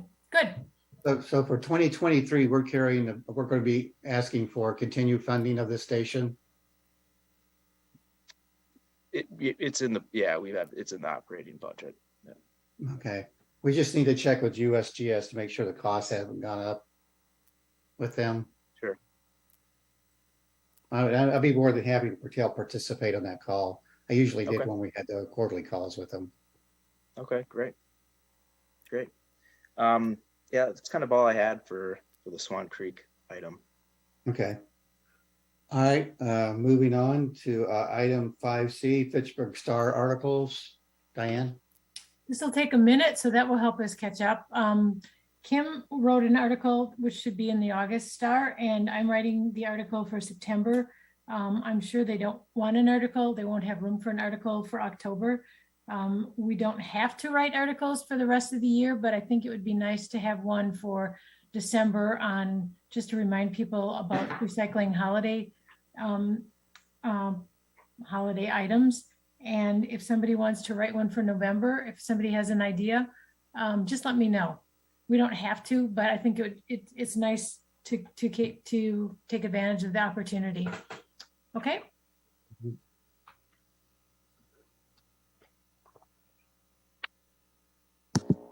All right. Next on the agenda, item 5D, the Aldo Leopold MMSD Recycling Initiative update. Chris and Kim. Sure. So what's happened? I think that you provided an update for me last time, Ron, that and I shared that with the commission. I just read your email that you sent to me. Okay. So essentially MMSD has, committed to put funding forward for the infrastructure for the recycling. And, on top of that, some of the, the volunteer and educational components as well. I think Sustained Dane will still be pursuing some educational grants and whatnot to support it. But the overall goal is to kind of take the program that we've done at Leopold and now roll it out into 8 elementary schools within the Madison School District in, we'll say, the first semester so the upcoming fall semester And then the goal is to have it fully functional and operational within all of the elementary schools by the end of the school year. So Really? this is the year for it to happen. So our work that we did at Leopold was very valuable in conducting an evaluation of some initial pilot models that they were able to get. So they got some recycling equipment from a company in Canada that's really good at the customization. You know, upon asking, you know, if there were any US-based recycling companies that could do the customization that MMSD was looking for, they could not find any despite several calls. And so this Canadian-based, I think it's called Clean River, they use all recycled materials for their products, which is nice. And then really willing to work with us on some of the things that we found as key things with our recycling. So one being the kids have lots of success, and this kind of goes for anybody that's dealing with a recycling program at their work. You know, the lid top is very important, and we've found that the size of the holes being just larger than a milk carton greatly reduced our contamination that we were having when we were doing this at Aldo Leopold. And so that that finding is being carried forward into the design of these. When I saw the pilot model, it had a couple of round holes, and we are now having them put 5 small carton-sized holes in the lid for the recycling. For their liquids collection, they have provided a model that we had used like large strainers, so that straws and other things, you know, cereal could be captured in the strainer. They had a very small one, and so we gave some feedback to make that larger. And then they have 2 collection units, you know, essentially underneath the strainer. So these are like almost look like a cabinet or a countertop, and with that there's enough capacity for 10 gallons of milk, which you know, they had no idea how much milk, you know, waste there was, but we knew what those were from our experience at Leopold. And so I said, well, it's typically between 10 and 15 gallons of milk was the amount of waste that we would see. And so we have sufficient volume for that, but not too much. And then as far as the trash, we said that we typically had 2 trash containers to kind of handle, you know, that's unfortunately what we had the most of still. And so we are going to try to reuse the existing trash containers on wheels that we have in the cafeteria. So the plan is for MMSD, for most of the schools anyways, there may be a few that do it in the classroom still, but the general plan is that all of the schools will be going back to the cafeteria this year after a couple of years away from it. So that's what's happening. It's kind of exciting, and I'll continue to keep everybody informed. I think the next thing would be to have a presentation or discussion with the Madison School Board about this. So another cool thing to kind of talk about, you know, the roots at Aldo Leopold that have really been kind of the guidance for the project. Everything that we learned there is things that all those concepts are being carried forward with kind of the design and the ideas on the implementation. Yeah, Chris, and it's great to see this recycling initiative blossom. That's great. Yeah. Who's overseeing the implementation at the other schools?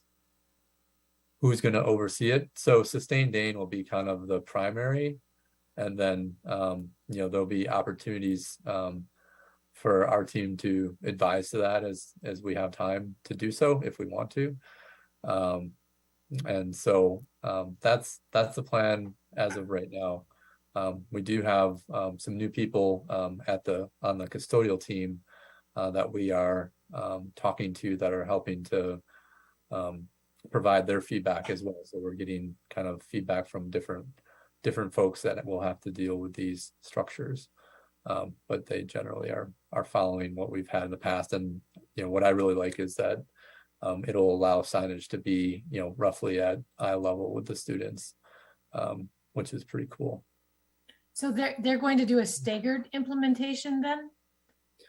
Yeah, it won't be all at once because we were hoping that they could get it out at the beginning of the school year, and they said that they didn't think they were going to be able to get all the products, customized products, recycling products by then. So that's why it's going to kind of roll out a little bit staggered as the school year starts. But we're working on kind of a rollout plan with those schools when it does get rolled out. It would be nice to be doing it at the beginning of the school year when the students are going back in for the first time in a couple of years. But this is the best we're going to be able to do. I think actually that might be better because I don't think there's the staff to sort of, when I say staff, I don't mean paid people. I mean people to instruct them, and you don't want to start off on the wrong foot. So right. I think that might work out better. Right. And MMSD wants to roll it out, so that there is kind of this educational component coming with it, that we can kind of, manage some volunteers around it to kind of help. I mean, we know how much we did at Leopold, so to do it across 33 schools and have, all those, different volunteers. So trying to kind of really make that an easy opportunity for people that want to come in and volunteer in the schools and give them specific directions on how they can give positive and constructive feedback on the process. Well, that's exciting. Kudos to you guys. I'm delighted that MMSD is so supportive. That's wonderful. Yeah. Yep. That's exciting. Congrats. I just want to say, in the making. if you do get a chance to present at MMSD school board, please let us know or let me know. I'd love to be there. And if you need any connections on Madison School Board, I don't think you do, but if you do, I can put you in touch with people. All right. Very good. Nice job. All right. Thanks, Chris. Thanks, Kim. All right. 8:20. Oh my gosh, we're right on schedule. We are back on schedule. Good job. All right, council agenda item 6, council update. You're on, yes. Gabriella. Couple of things. First, from way back when, the terrace garden amendment that we had that long discussion on about whether or not people can plant on the front part between the sidewalk and the road, that had a long discussion in council. Basically, that all the imperfections of the legislation kind of came up. We decided to table it, and the staff is going to work on an ordinance change that mirroring what Madison does.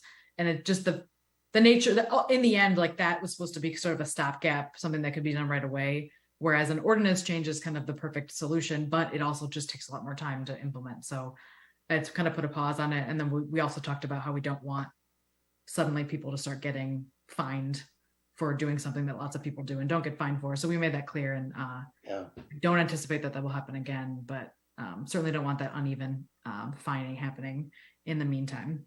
So that will probably be coming forward at some point. And obviously staff is going to work on it. I don't know what the timeline will be, but it might not be till next year.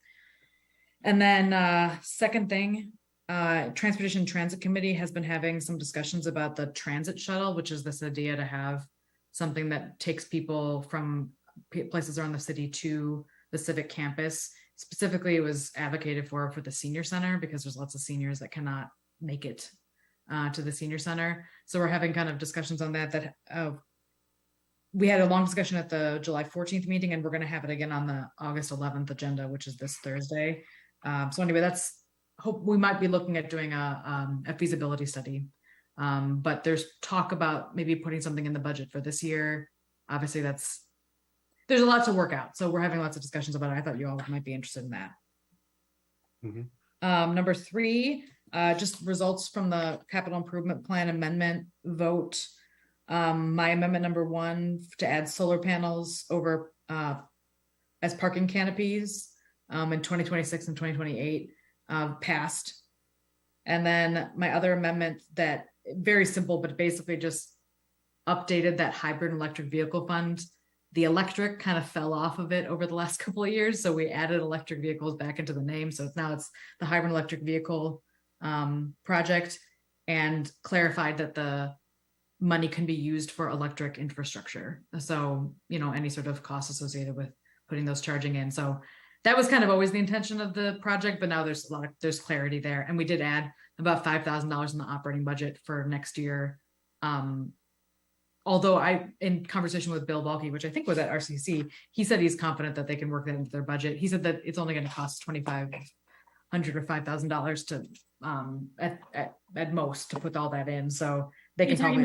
You're talking about the charging stations? Yeah. Okay. Basically, like our internal, whatever infrastructure we need to do the charging.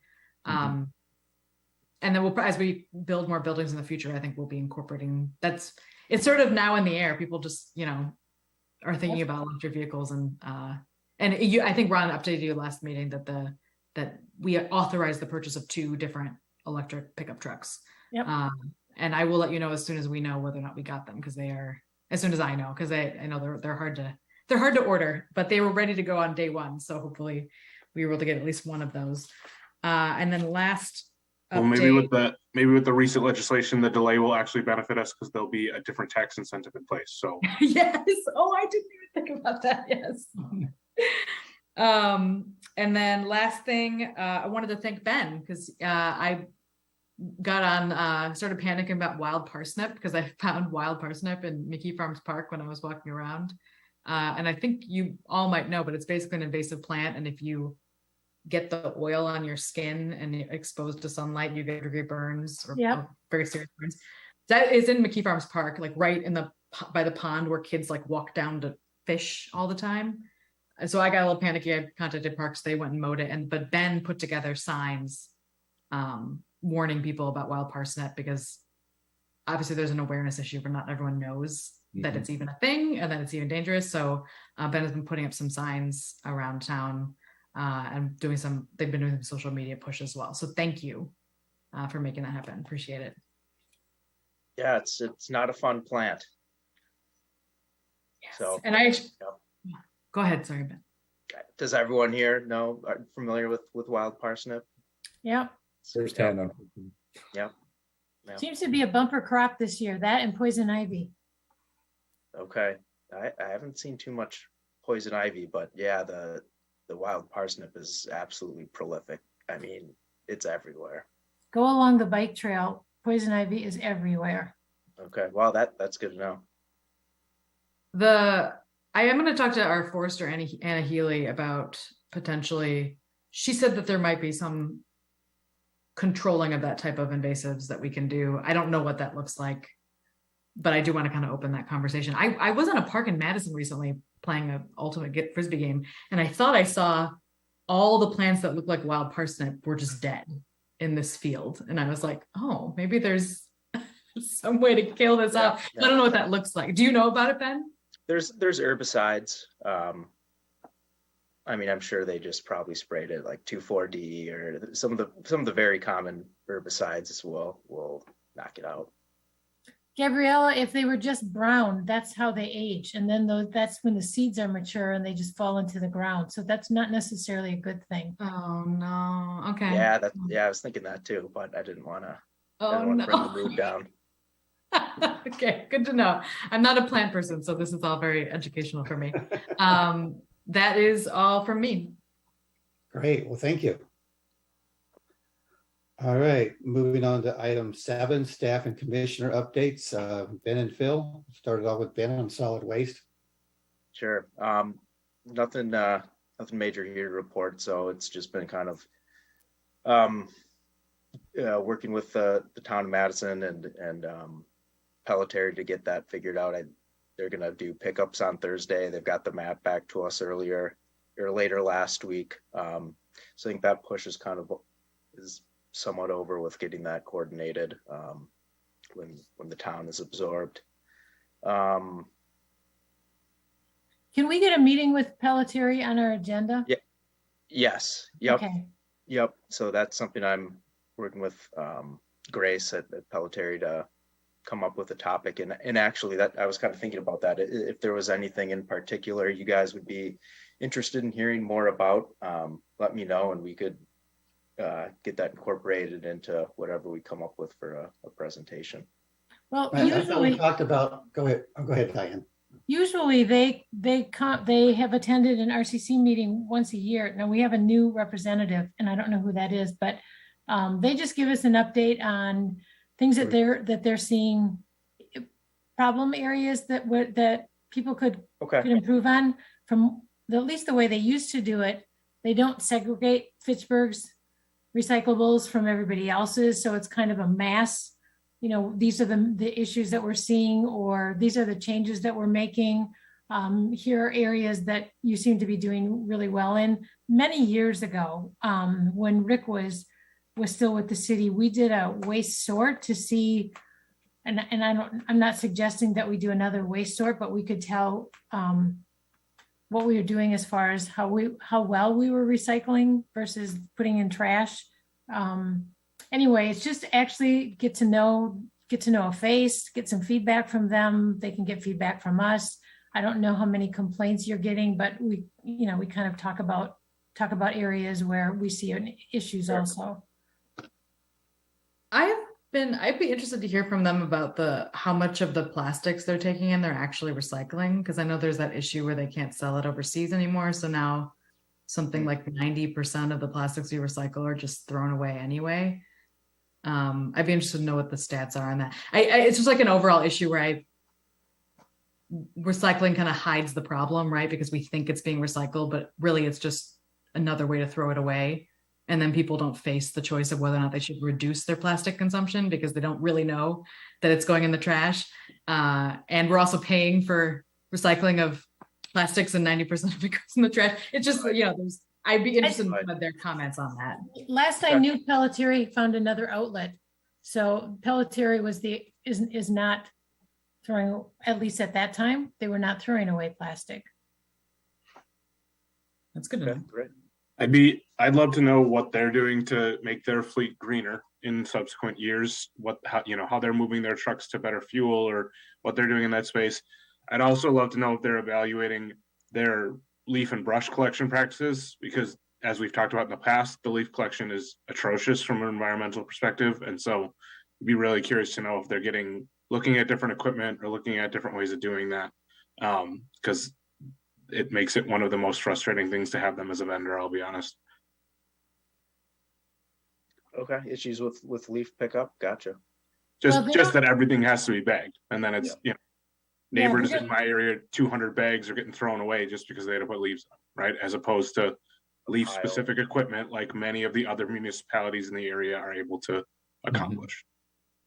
They originally told us, Ben, that they were small and they only did a couple cities and they just couldn't justify the cost, but they've grown quite a bit. So maybe they have some other things on the horizon. Okay, yeah, that'd be interesting to hear. Yeah, and with Rick on the line, I think he may be able to remember, but I think the date of our last waste sort was 2009. And so, I'd be interested in kind of like, how are we doing with the things that we're putting in the trash that should be recycled, and also what are we putting in the recycling container that should be going in the trash. Now there are studies being done around the state on this, but I think the last time I remember getting feedback from Pelletier said, oh yeah, you guys are doing pretty good. I know the city of Madison works in an annual waste sort and pays for it, and well, I don't know if annual is necessary, considering every couple of years, might be nice data to have, just to kind of see how we're trending or where we're having issues with recycling, so we can try to focus some of our outreach efforts in the right areas. Sure, yeah. It's been a little while, it sounds like. Yeah. Yeah, Ron, if I may. Yeah, go ahead, Rick. I just saw your chat post. Yeah, so the first waste sort that Fitchburg did was actually before I started in 1999. Then we did one in 2009 when a couple of years after I started. We did another one in 2012 that actually incorporated the organics collection. So that's the most current one that we've done. And then since then, at least the contract that at least the last time that I updated the contract, we put in there that within sometime within that 5-year period, Pelletier would include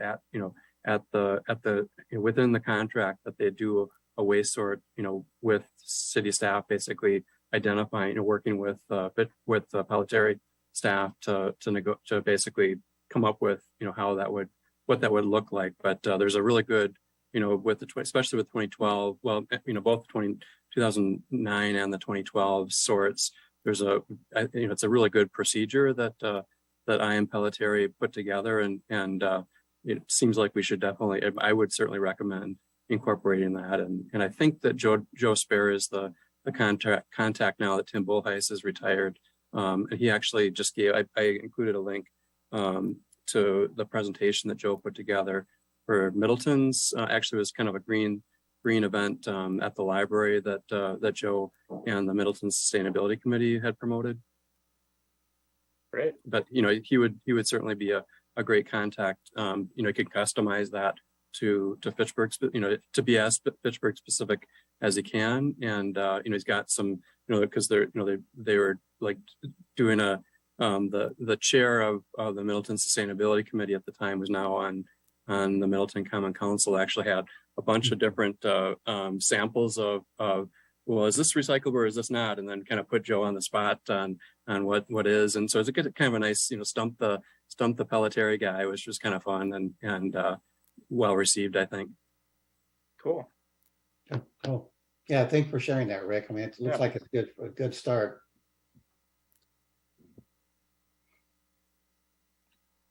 And then, I guess moving forward, there's the DNR recycling grant that just came out that we'll be working on. So those are kind of the big items in solid waste since the last update. Okay. Well, stormwater. Working on moving forward these projects that we all just took a vote on here. As well as the Goose Lake project. So working on getting a coordination meeting set up with Dane County, since they're the landowner, and some DNR staff that I believe had been brought into some meetings when Claudia was here, and trying to get that moving forward. We did receive some more information recently regarding the CDS funding, or the congressional directed spending. So that is, I think it's about $800,000 for climate resiliency projects. There were a few different projects that were outlined to be funded with this money. I think there was the Lake Barney, Curry Court, Seminole Glen, Lacey Seminole, the Sub-Zero Kettle. But as far as as far as the EPA is concerned, they're the ones that are doling out the money through the community grant. It's just $800,000, so it can be used really for, it sounds like, any kind of project that's going to promote climate resiliency. So that was a nice grant to receive. I don't know of any. I'm not sure of any other communities or municipalities in Dane County that received CDS funding for climate resiliency, but I could be wrong. So that'll help move some projects forward from the construction perspective. And then we've got a bid opening tomorrow for Sherrill Drive storm sewer.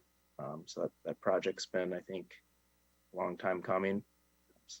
Excited to get some bids back. And then just some kind of more maintenance stuff with the stormwater utility. We're looking at putting together a dredging plan and finalizing the ponds that we would like to have the dredging completed in this year or early next year, as well as if there are any other facilities. There's a couple facilities that aren't infiltrating very well that we'd like to get a look taken at and see if there's something we can do to get those working again. And then again, with the town of Madison, we're about finalized with getting all the new charges for these new parcels, and just getting some letters out and making sure that those property owners are aware of what's going to be coming. And when do you normally do dredging? Is that a fall winter project or?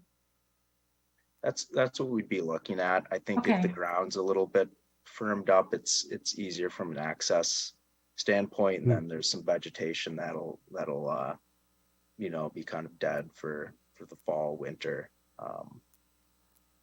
So that would be kind of the schedule timeline we're looking at. Did the city have any problems with the storms this weekend?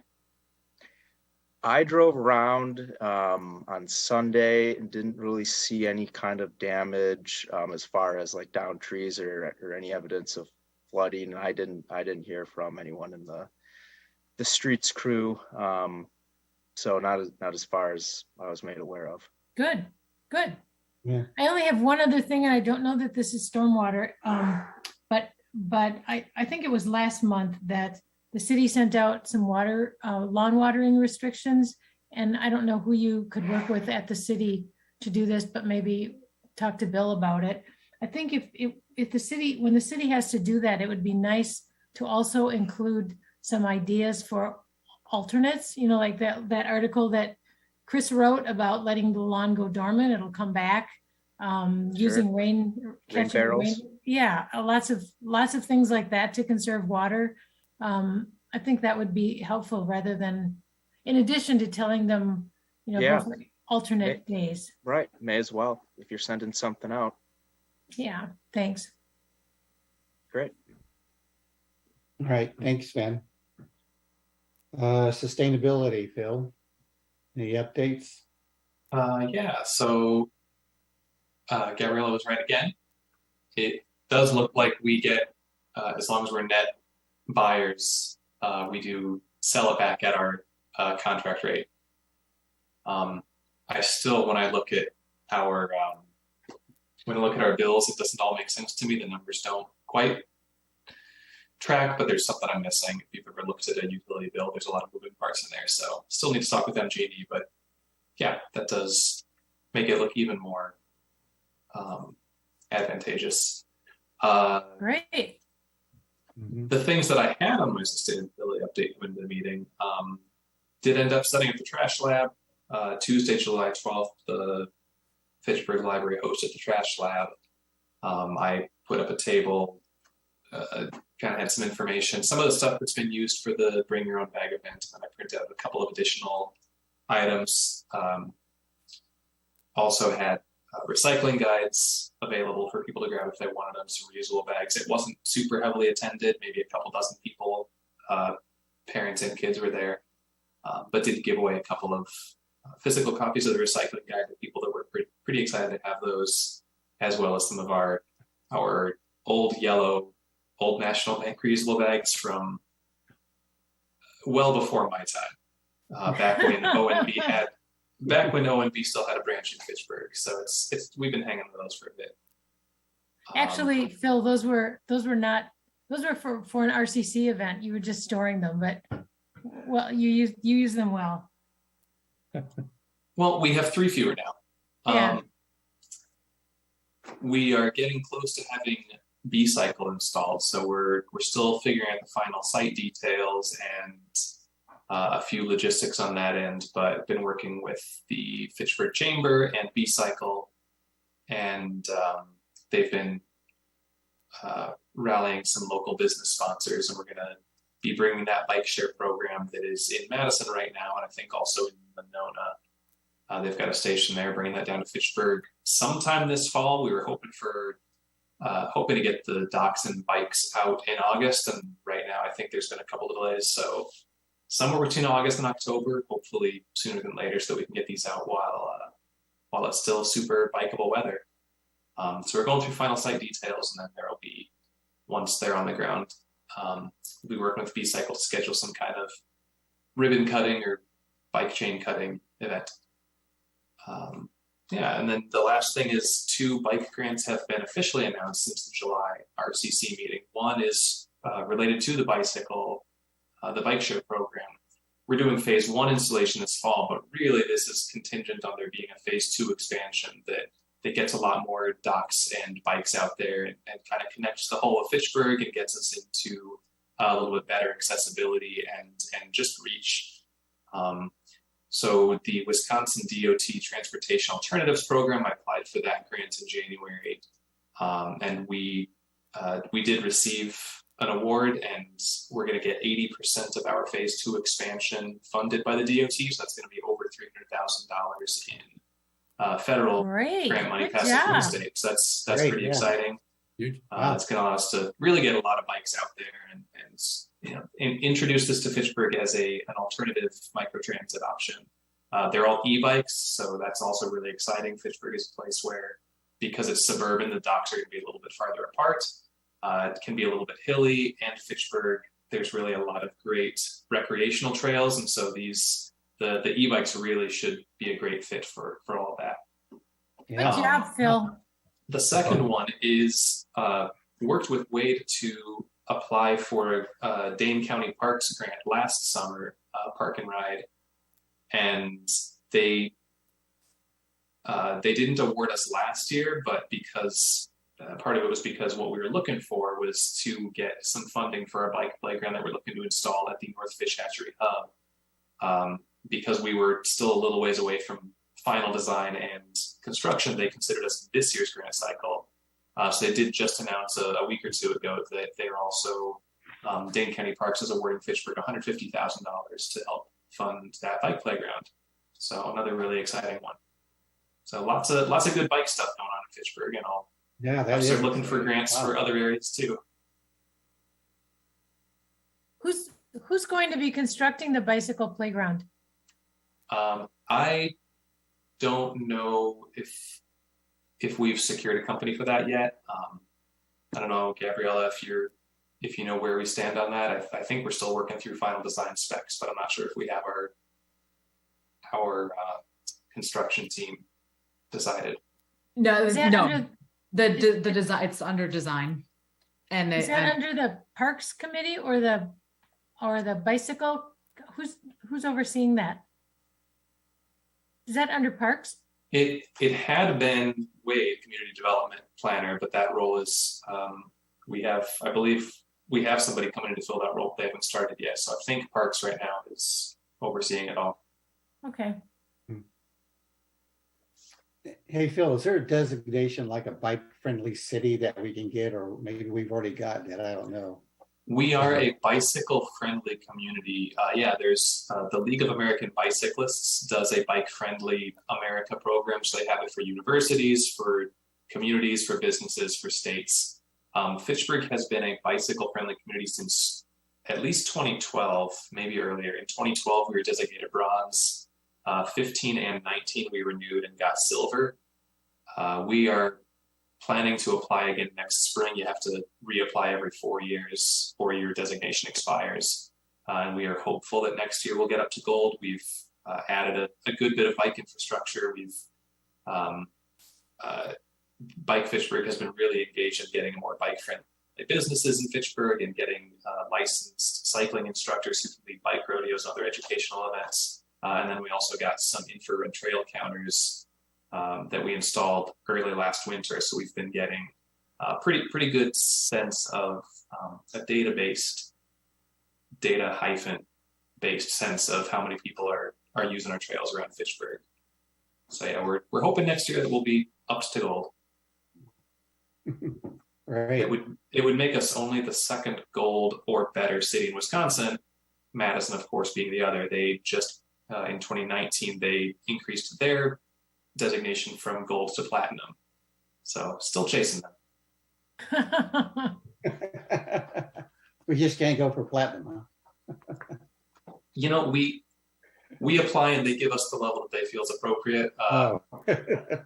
At this point, platinum might be a stretch. We're pretty confident about gold. Well, thank you for the update. All right. Well, it looks like on the agenda item 7D, is there anything else that the commissioners like to bring up to discuss? Now we're right on schedule, so. I just have a question, or maybe two. Are we still having Tracy come to the September meeting and talk about where Fitchburg gets their water? The plan was to have Tracy come in October. That was as soon as she could make it. Ben and I didn't follow back up with her. The question is going to be, so I guess some of it depends on what exactly the RCC is interested in learning. So Tracy could talk about water usage in Fitchburg, and she could talk about the lift stations and pumps and sort of how water is handled there. In terms of the hydrogeology, we'd probably want to get somebody from the USGS. So she gave me somebody's name. I reached out to him. He's retired. That's been a theme this summer. So I need to find somebody else to see if they'd be able to come speak to the hydrogeology. And otherwise, I don't know, maybe Ben and I would just do a little research and tell you what we dug up.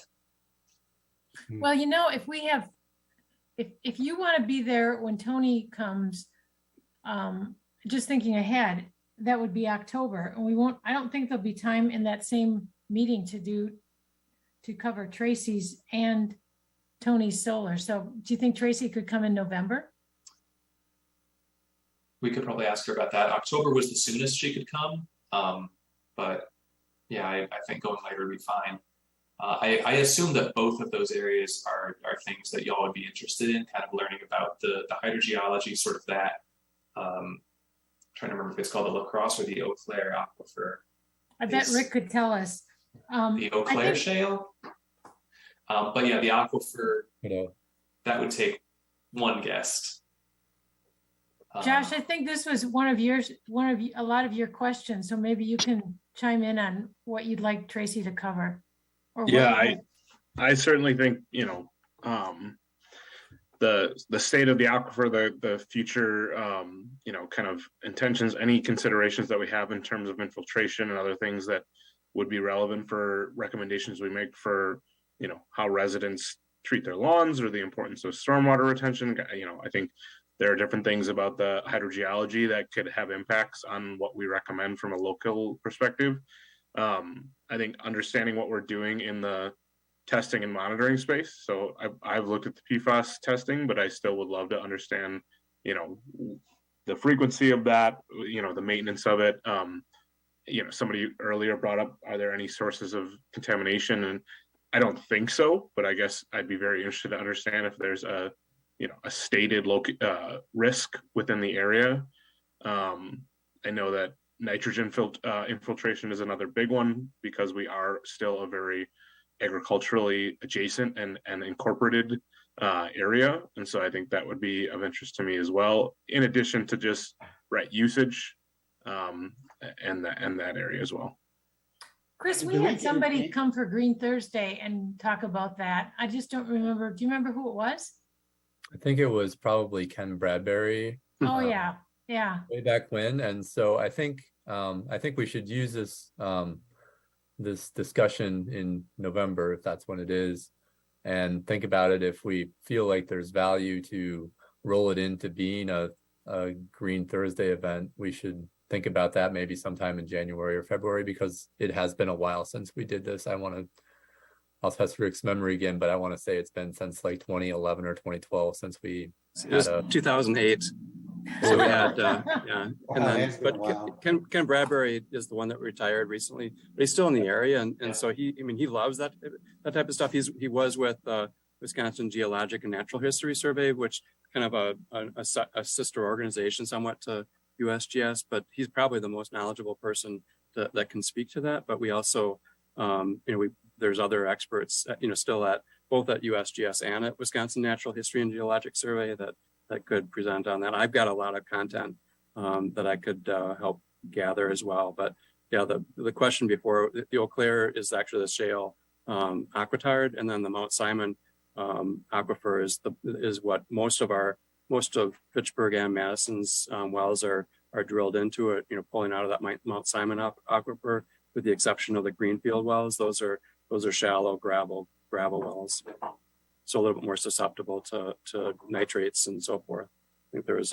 recently a boil water order for one or more of the Greenfield wells. Well, maybe we can have a combination of, if Rick is available, Rick and Tracy for November. Yeah, we could work on that. I didn't think to look Ken up on LinkedIn, so I can also reach out to him there. We definitely have and enough experts in the area to draw from. In the meantime, I did find a pretty informative, the Carp Sea water quality plan has some really good information on the aquifer and groundwater resources as well, so I can send that out in the meantime, but it might still be worth having a presentation. It's interesting. I just wanted to note this is a big topic in terms of, like hydrogeology and potentially surface geology too, because obviously that has a lot of implications with kettles and glacial geology. And then Tracy obviously would be like more of an infrastructure perspective. I do wonder if there's separate topics, or we have to set aside like 45 minutes of the meeting because one or the other. But I do think the utility considerations, although it's obviously related, I do kind of see it as being sort of separate topics. So may I suggest that maybe they're not the same meeting? Yeah, I would agree with that. Yeah. Well, I think you're right. It's a 45-minute discussion, but depending on what else is on the November agenda, maybe it's doable. I agree, two separate sort of topics, and let's see, maybe Tracy's not available in November. Yeah, the November meeting will be after the budget. So, because we're doing budget the first week of November, simply because the second meeting on Tuesday, as it happens to be the election day, the fall election day. So our November meeting should be after budget is done. So there will be less kind of like pressing things.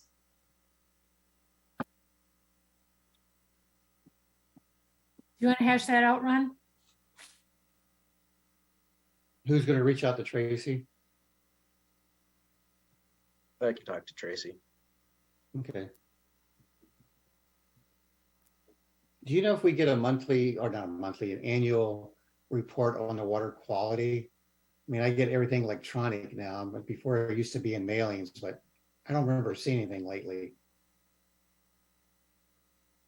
Yeah, I'm not sure we can find that out. I mean, To go to Board of Public Works as part of the Consumer Confidence Report. yeah, aren't they Should also supposed to be on send the that out city's to all web. residents on an annual basis? What the water quality analysis? Typically of posted on drinking water? the city's website. I mean, it'd be a big cost to mail it out.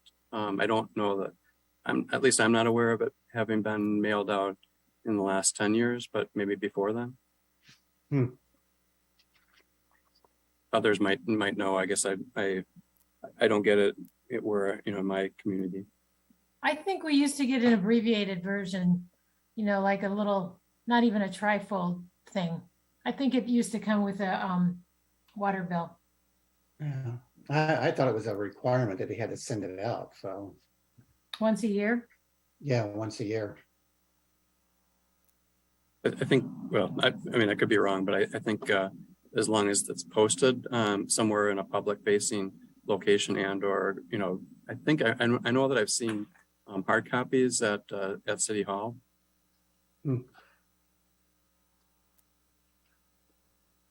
I guess that would be a good question for Tracy. So There's a water quality page on the city's website. I just put it in the chat. I'm sure you can find it by searching water quality in the website. Mhm. I don't know how updated it is, but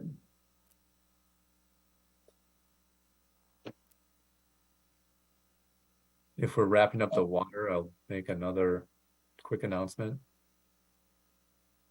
So the Dane County landfill is planning to have a public open house on Saturday, August 20th from 12 to 3, family friendly. So just keep an eye out for that. If I see something on the event, it is kind of being marketed late. If I see a link, I will share that out with this commission. can you say the Landfills, what's behind you? Oh, that's the Bacote dump site in the Gambia. So this is where I've gone twice now to work on their dump site. So this is a photo from June of 2019. Are they making progress? We are making progress. So Good. it's we need a sanitary landfill built first, and then we can close this one up. So that's the goal, but they've made some good progress since we were there in June of 2019. The biggest being that they have now put a wall around the entire landfill, and security was an issue because people would come in and they would burn tires to get the tire wire out, and then that would start a fire in the landfill, and that smoke would go into children's orphanages and medical clinics, and then they'd have to close those down. So yeah, that problem has pretty much resolved. So that's good. But there's still things in the hopper on it, and we're still kind of trying to move it forward. Chris, can you remember the date of the landfill tour? It'll be event? August 20th from 12 August- to 3. August. Thank you. Yep. Thanks for sharing that link, Claudia, Gabriella, because they call them consumer competence reports. So they break them down by the different systems, but it does have the water quality data in it.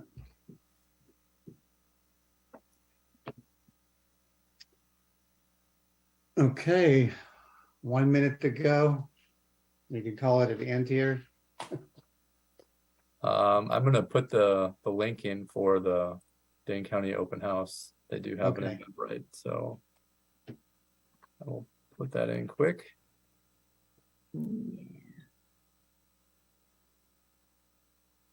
Lots of link sharing tonight. Yeah, I know.